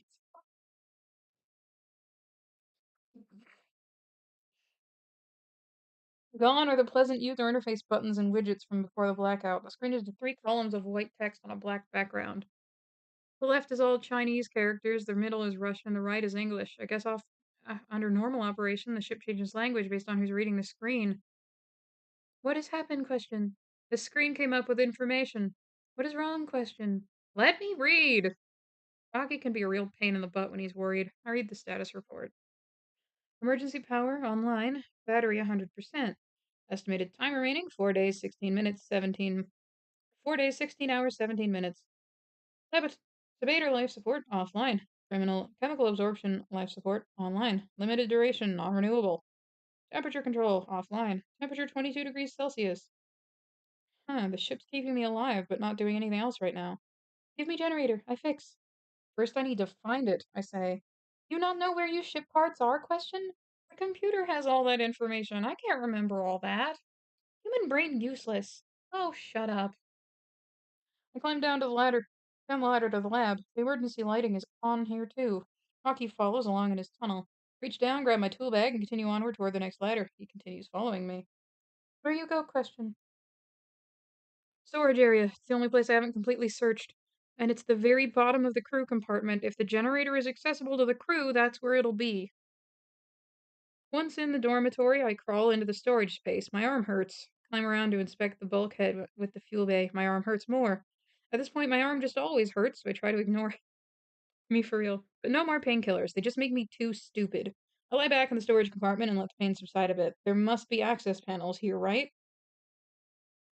I can't remember the exact layout of the ship, but critical equipment is probably inside the pressurized area for this very reason, right? How do I find it, though? I need X-ray vision to know where. Oh, hey, Rocky, are there any doors in here? 6 small doors. 6? Ugh, tell me where the first one is. Move hand towards your feet and left. I follow his direction to the first door. Man, they're hard to see. The emergency lighting in the dormitory is meager to start with, and the small amount getting into the compartment is dismal. Panel with the fuck. Panel is secured with a simple flathead screw that controls a latch. I turn it with a stub screwdriver from my toolkit. Panel swings open to reveal a pipe with a valve on it. The label reads primary oxygen shutoff. Definitely don't want to mess with that. I close the cabinet. Next door. One by one, he leads me to each door and I check what's behind it. I know he can sonar sense the shapes behind the doors, but that's no good. I'd rather just look at what's there and have him describe what he senses in our limited shared language. Behind the fourth door, I find it. It's a lot smaller than I expect it to be. The whole cubby is about 1 cubic foot. The generator itself is an irregularly shaped black casing, and only know it's a generator because it's labeled as such.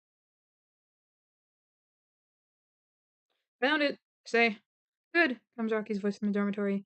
Take out and give to me. I want to look at it first. You bad at this, I fix. The generator might not survive your environment. Hmm. If I can fix it, you talk me through. If I can't fix it, you can talk me through it. Hmm.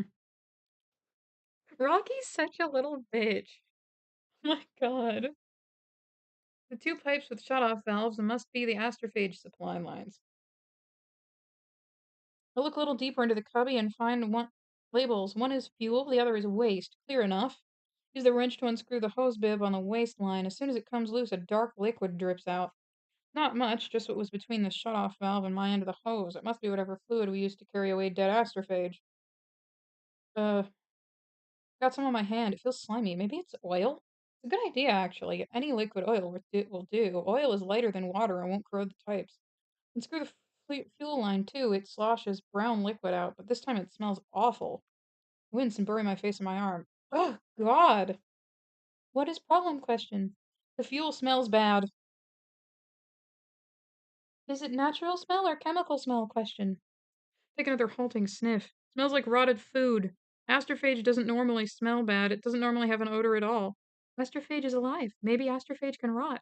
Astrophage can't rot, I say. How could it rot? Oh god, no!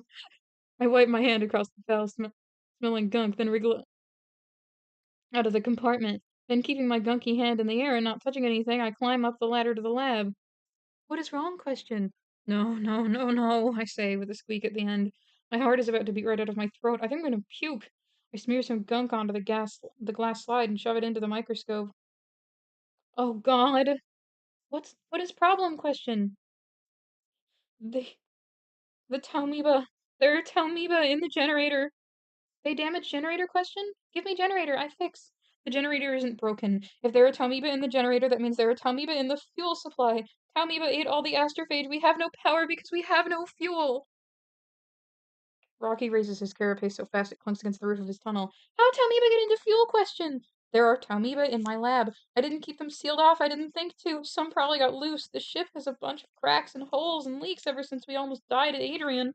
Some small hole in the fuel line somewhere must have let Talmiba in. It only takes one. Bad, bad, bad, bad. We're dead in space. We're stuck here forever. Not forever. No? No. Orbit decay soon. Then we die. I spent the whole next day examining the fuel lines I can get to.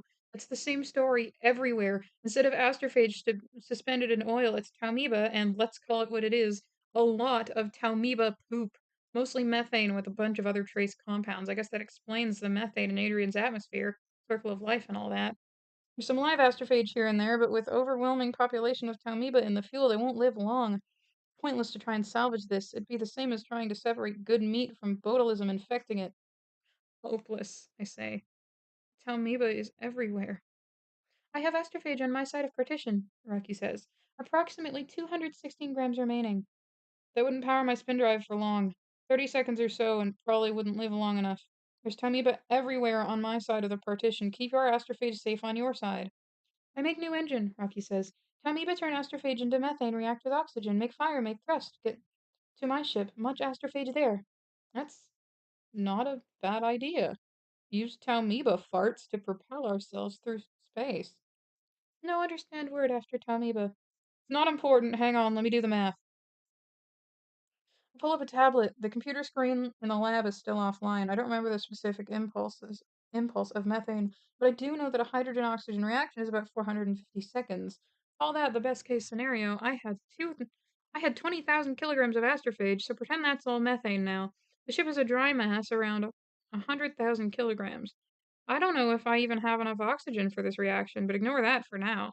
Concentration is a constant struggle. I'm groggy and I know it. I type away on the calculator app and shake my head. It's no good.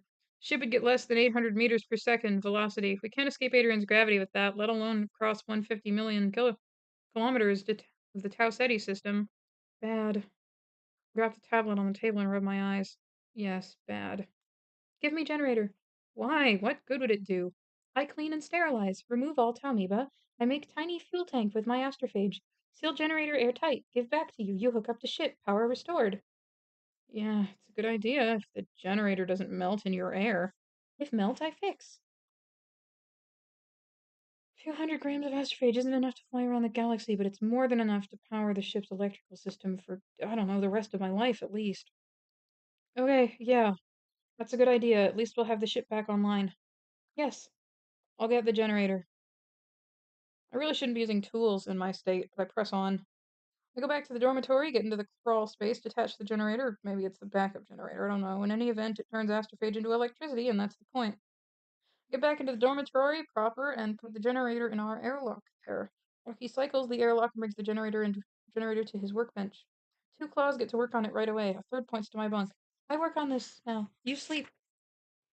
Make sure you don't get Talmiba in your astrophage over there. My astrophage is sealed in Xenonite container. Is safe. You sleep now. Can't sleep. You tell me humans need to sleep 8 hours every 16 hours. You no sleep for 31 hours. You sleep now. You make a good point. I should at least try. It's been a hard day. Whatever. A hard day. Night. Whatever. Hard day's night. I lie back in the bunk and pull the blanket over me. That sentence make no sense. It's an Earth saying from a song. I close my eyes and mumble, and I've been working like a dog. Moment passes while I drift off. Whoa! I shoot bolt upright. The beetles! What is problem? Question. Not a problem, a solution. I leap to my feet. The beetles! The ship has 4 smaller ships aboard called beetles. They're made to take information back to Earth. You tell me this before, but they use same fuel, correct? Astrophage all dead now. I shake my head. They use astrophage, yeah, but each beetle is self-contained and sealed.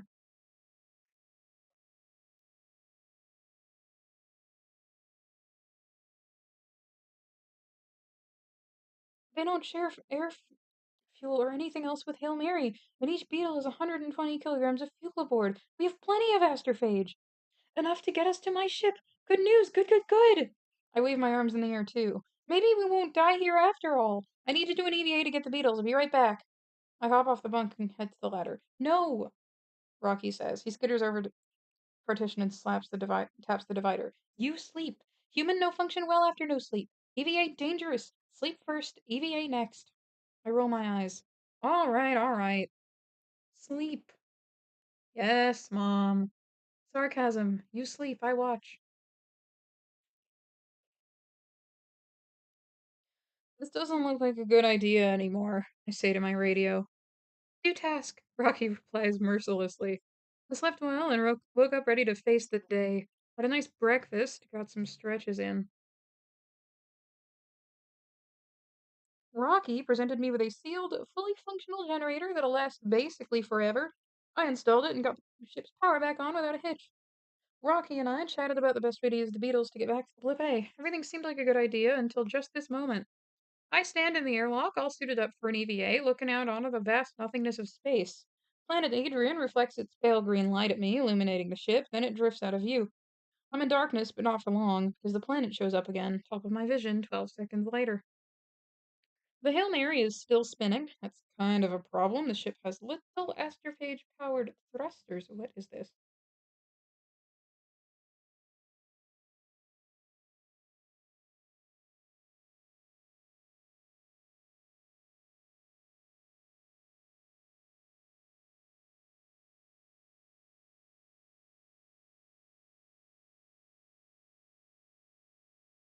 I just realized how much Ryland's EVA underlayer looks like a mecha plug suit.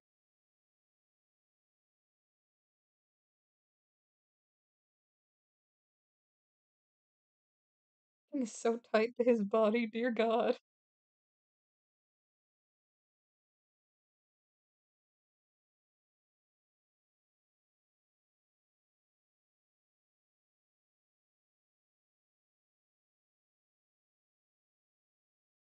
The ship has little astrophage powered thrusters on the sides to spin up and spin down for the artificial gravity. They don't work, of course, they're full of Tamiba poo, just like everything else. So here I am on another EVA that has to deal with gravity. But instead of Adrian's gravity, it's some centripetal force threatening to fling me off into the void. One death's as good as another, so why is this worse than my little Adrian sampler adventure? One false move could lead me to death. When I got the sampler, I stayed close to the hull, careful tethered, lots of handholds all around just in case I lost my footing. The beetles are stored in the nose of the ship. The nose is oriented towards the other half of the ship thanks to the way the centrifuge system works. Put the beetles at the top of the crew compartment from the point of view of the centripetal gravity. I have to get up there to open the nose and get the little ships out, all while hoping I don't slip. Oh, oh, we're getting to one of the funniest parts of the book. I'm so excited. The way the centrifuge system works. Oh wait, I already read that. There are no tether points at the nose, so I'll have to clip it onto a point lower down, which means if I fall, I'll have time to pick up a good head of steam before the tether goes taut. Will it hold? If not, the force of the centrifuge will fling me off into space, and I'll become Adrian's newest moon. I quadruple checked the tethers. I ran two of them just for safety. They're firmly anchored to a hard point in the airlock, and also to my suit. They should be able to handle the force if I fall.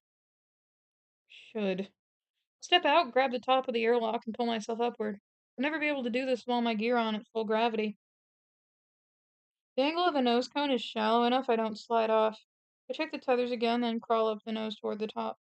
The centrifuge action shoves me to the side as I go. I have to stop every couple feet and let friction with the hull zero out my lateral motion. Status question? Making progress, I say. Good. Reach the nose. The artificial gravity is weakest here, being closest to the center of rotation. That's a nice little benefit.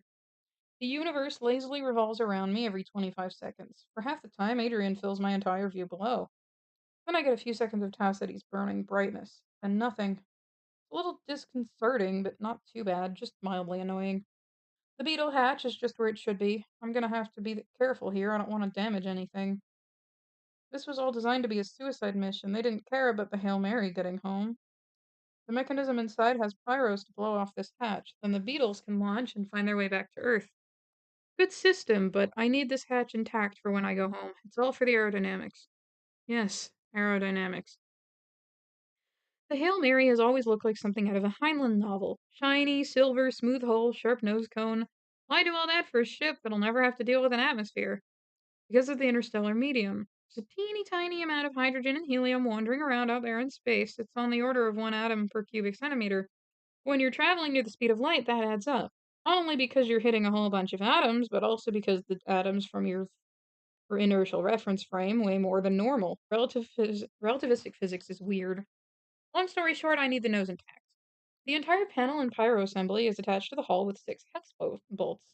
Pull a socket wrench from my tool belt and get to work. Here we go. Here's one of my favorite jokes in the book. Are you guys ready?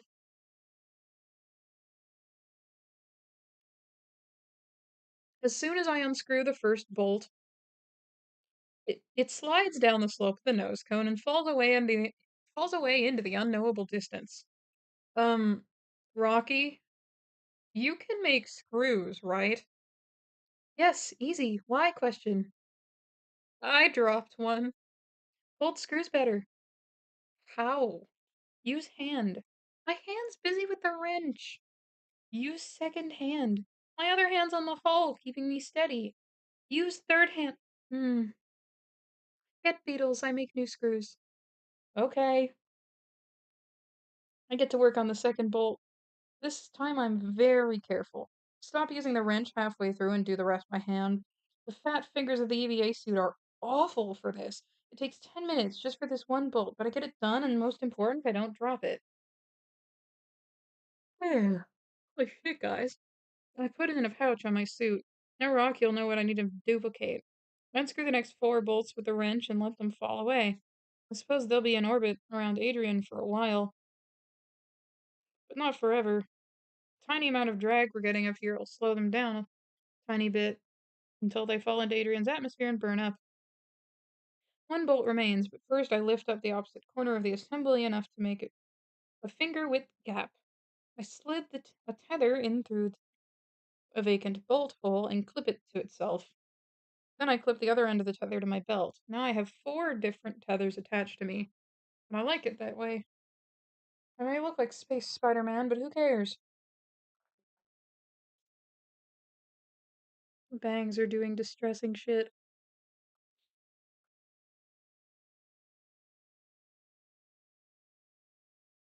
I look into the compartment. The beetles are right there where they're supposed to be, each in their own cubbies. 4 little ships are identical except for small engraved name on each bulbous little fuel bay. They're labeled John, Paul, George, and Ringo, of course.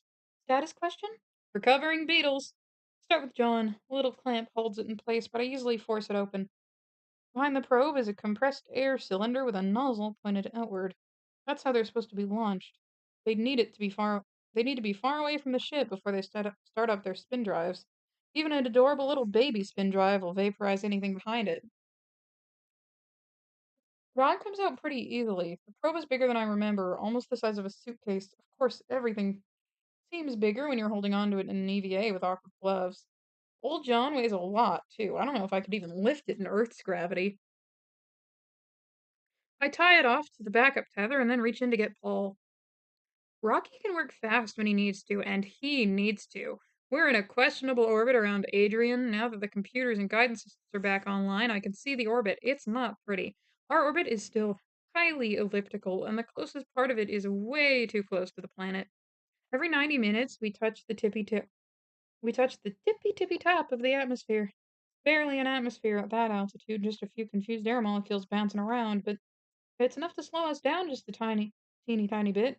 Slow down makes us dip a little deeper into the atmosphere on the next pass. You can see where this is going. Scrape the atmosphere every 90 minutes, and I honestly don't know how many times we can get away with it.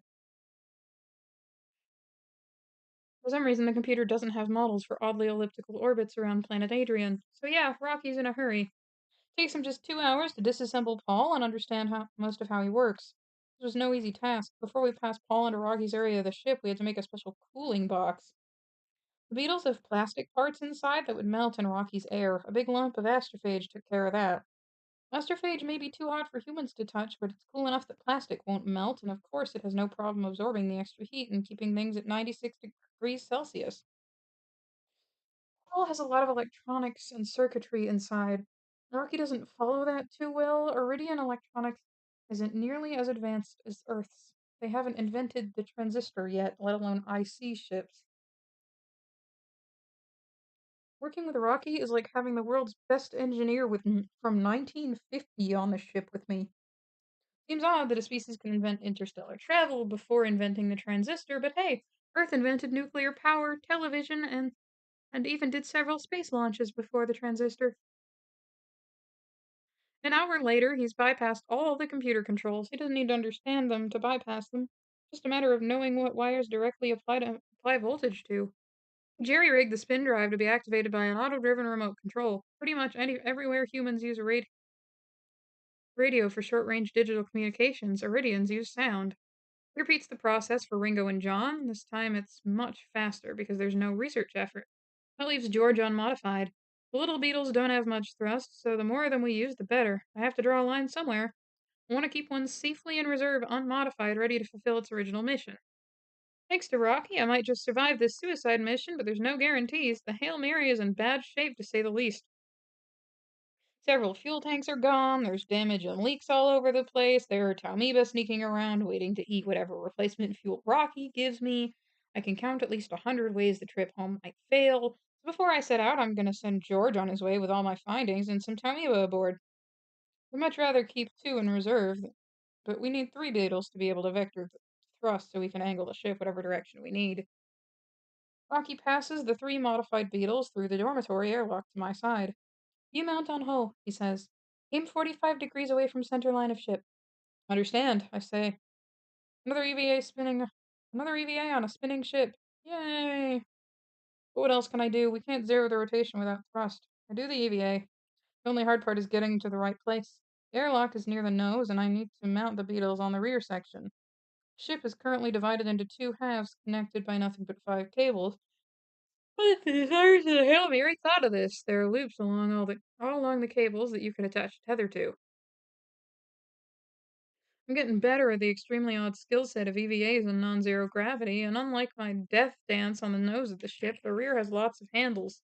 Mounting the beetles is easy enough. I attach them to handles on the hull to immobilize them while Rocky's xenonite glue sets and makes a permanent bond. In the end, I have John, Paul, and Ringo evenly spaced in a ring around the hull, each one angled so their engine points 45 degrees away from the long axis of the ship. I'm never going to be able to think about the Beatles without thinking about this fucking book, by the way. Beatles sent, I say into my radio. Expecting damaged area. Good, Rocky replies. Make my way to the spot that was ruined by the fuel tank rupture. There isn't much to see. I jettisoned the bad tanks at the time. A rectangle of missing hull plate shows an opening where the tanks once were. The area surrounding the hole tells a tale of trauma. Black scorch marks mar the otherwise shiny hull plates. There's clear and obvious warping on two of the neighboring panels. Some panels are bent, some have burn marks. Not too bad. Good news. Burn marks are odd, don't you think? Why burn marks? Much heat. Yeah, but no oxygen. This is space. How'd it burn? Theory. Many astrophage in tanks. Some probably dead. Dead astrophage have water. Dead astrophage not immune to heat. Water and much heat make and much heat become hydrogen and oxygen. Oxygen and heat hull becomes burn marks. Yeah, I say good theory. Think. I get back across the space rope bridge that is the cabling and then inside the airlock without incident. Rocky waits for me in his ceiling bulb in the control room. All is well? Question? Yeah, I say. Controls for John, Paul, and Ringo are good? He holds identical control boxes in three of his hands. Each has a wire leading to a wall-mounted speaker/microphone attached to the hull. He taps a readout box with a fourth hand. Communication established. All beetles function and ready. Oh, head. Strap myself into the command chair. This next bit's gonna be uncomfortable. We put the beetles at 45-degree angles from the ship's center line so we can use them to angle the ship as needed. Also lets us control the ship's rotation, but we can only use the beetles when the ship is in one piece. So first I have to pull the halves together. Conservation of rotational inertia being what it is, that means the ship is going to spin really fast. In fact, it'll spin exactly as fast as it was when Rocky had to save me last time. We haven't gained or lost any inertia in that time. You ready? Yes. The G-forces will be strong, I say. Easy for you, but hard for me. I might fall unconscious. Unhealthy for human? Question? A little unhealthy, but if I pass out, don't worry. Just get the ship stable and I'll wake up when we stop spinning. Understand. Rocky holds three controls at the ready. Okay, here goes. Put the centrifuge into manual mode and bypass three warning dialogues. First, I rotate the crew compartment 180 degrees, just like last time. Take it slow, but unlike last time, I have everything battened down. So as the world turns around and gravity changes directions, the lab and dormitory aren't thrown into disarray. Now I feel a half a G pushing me toward the control panels. The nose is facing away from the rest of the ship again. I order all four spools to spool in without regard to ship rotation rate. The icons on the ship show the contraction as ordered, and the force of my body into the restraints increases. After just 10 seconds, the forces are at 6 Gs and I can barely breathe. I gasp and squirm. We're not healthy! Undo this! We make new plan! Can't speak, so I shake my head. Feel the skin of my face stretch away from my cheeks. I must look like a monster right now. The periphery of my vision fades to black. This must be the tunnel vision I've heard about. It's a good name. The tunnel gets dimmer and dimmer until eventually it's all black. I wake up moments later, at least I think it's moments later. My arms float freely, and only my restraints keep me from drifting out of my chair. Grace, you okay? Question? Uh, yeah. Status? Rotation rate is 0, he says. Beetles hard to control. Correction. Beetles easy to control. Ship powered by beetles hard to control. You got it done, though. Good job. Thank. I release my restraints and stretch out. Nothing seems to be broken or wounded other than my burned arm from before. Actually, feels great to be back in 0G. I'm achy everywhere as a rule, lots of physical labor, and I'm still recovering from injuries. Getting that pesky gravity out of the way puts less stress on my body. I cycle through screens on the monitor. All systems are okay, at least nothing's damaged further than before. Good. What is next action? Question. Now I do math. A whole lot of math. You have to calculate thrust duration and angle to get us back on your ship using the Beetle's Vengeance. Good. And that was chapter 22. I think we're done for the night. I've spoiled you more than enough. How are we feeling? How's how was today? Everyone all right? I know this was a pretty emotional set of chapters.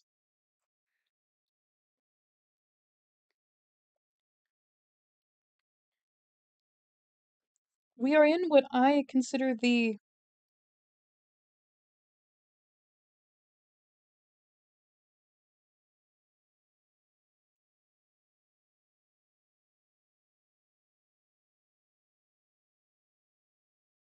emotional climax of the book. I'm glad.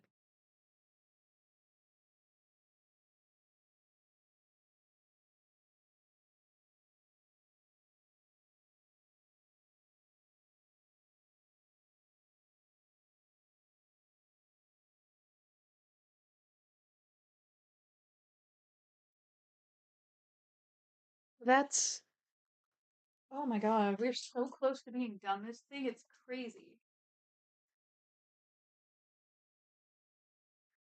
I can't believe how long we've been reading it already.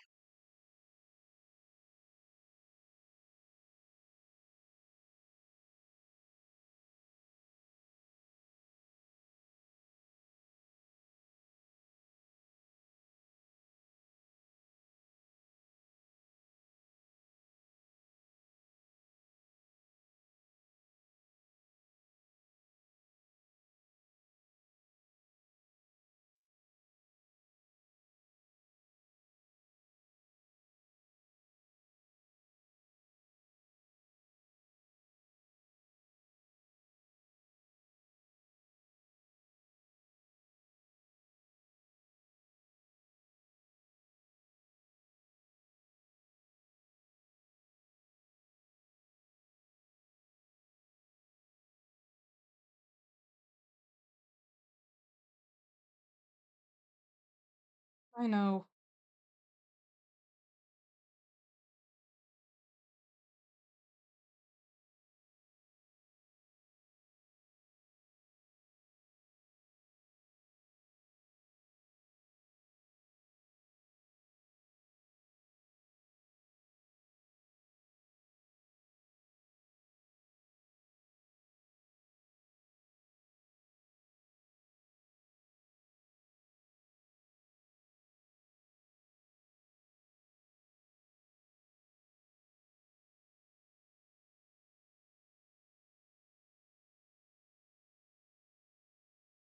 Logically, I know we've been at this a while, but it's still kind of nuts to me, I guess, that we're through so much of it because just a few weeks ago we were even near halfway. I hope that by the end of this little thing we've all done together, you all will understand why this book means so much to me on a personal level. That's my main goal here, really.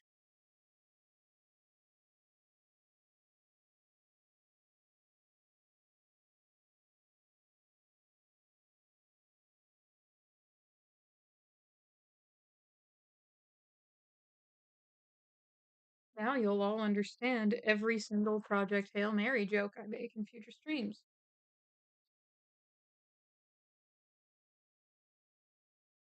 And trust me, I will be referencing the shit out of this book forever. There are a bajillion jokes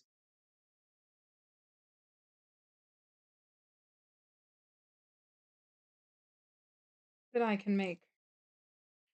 Ton of different reasons to reference this book.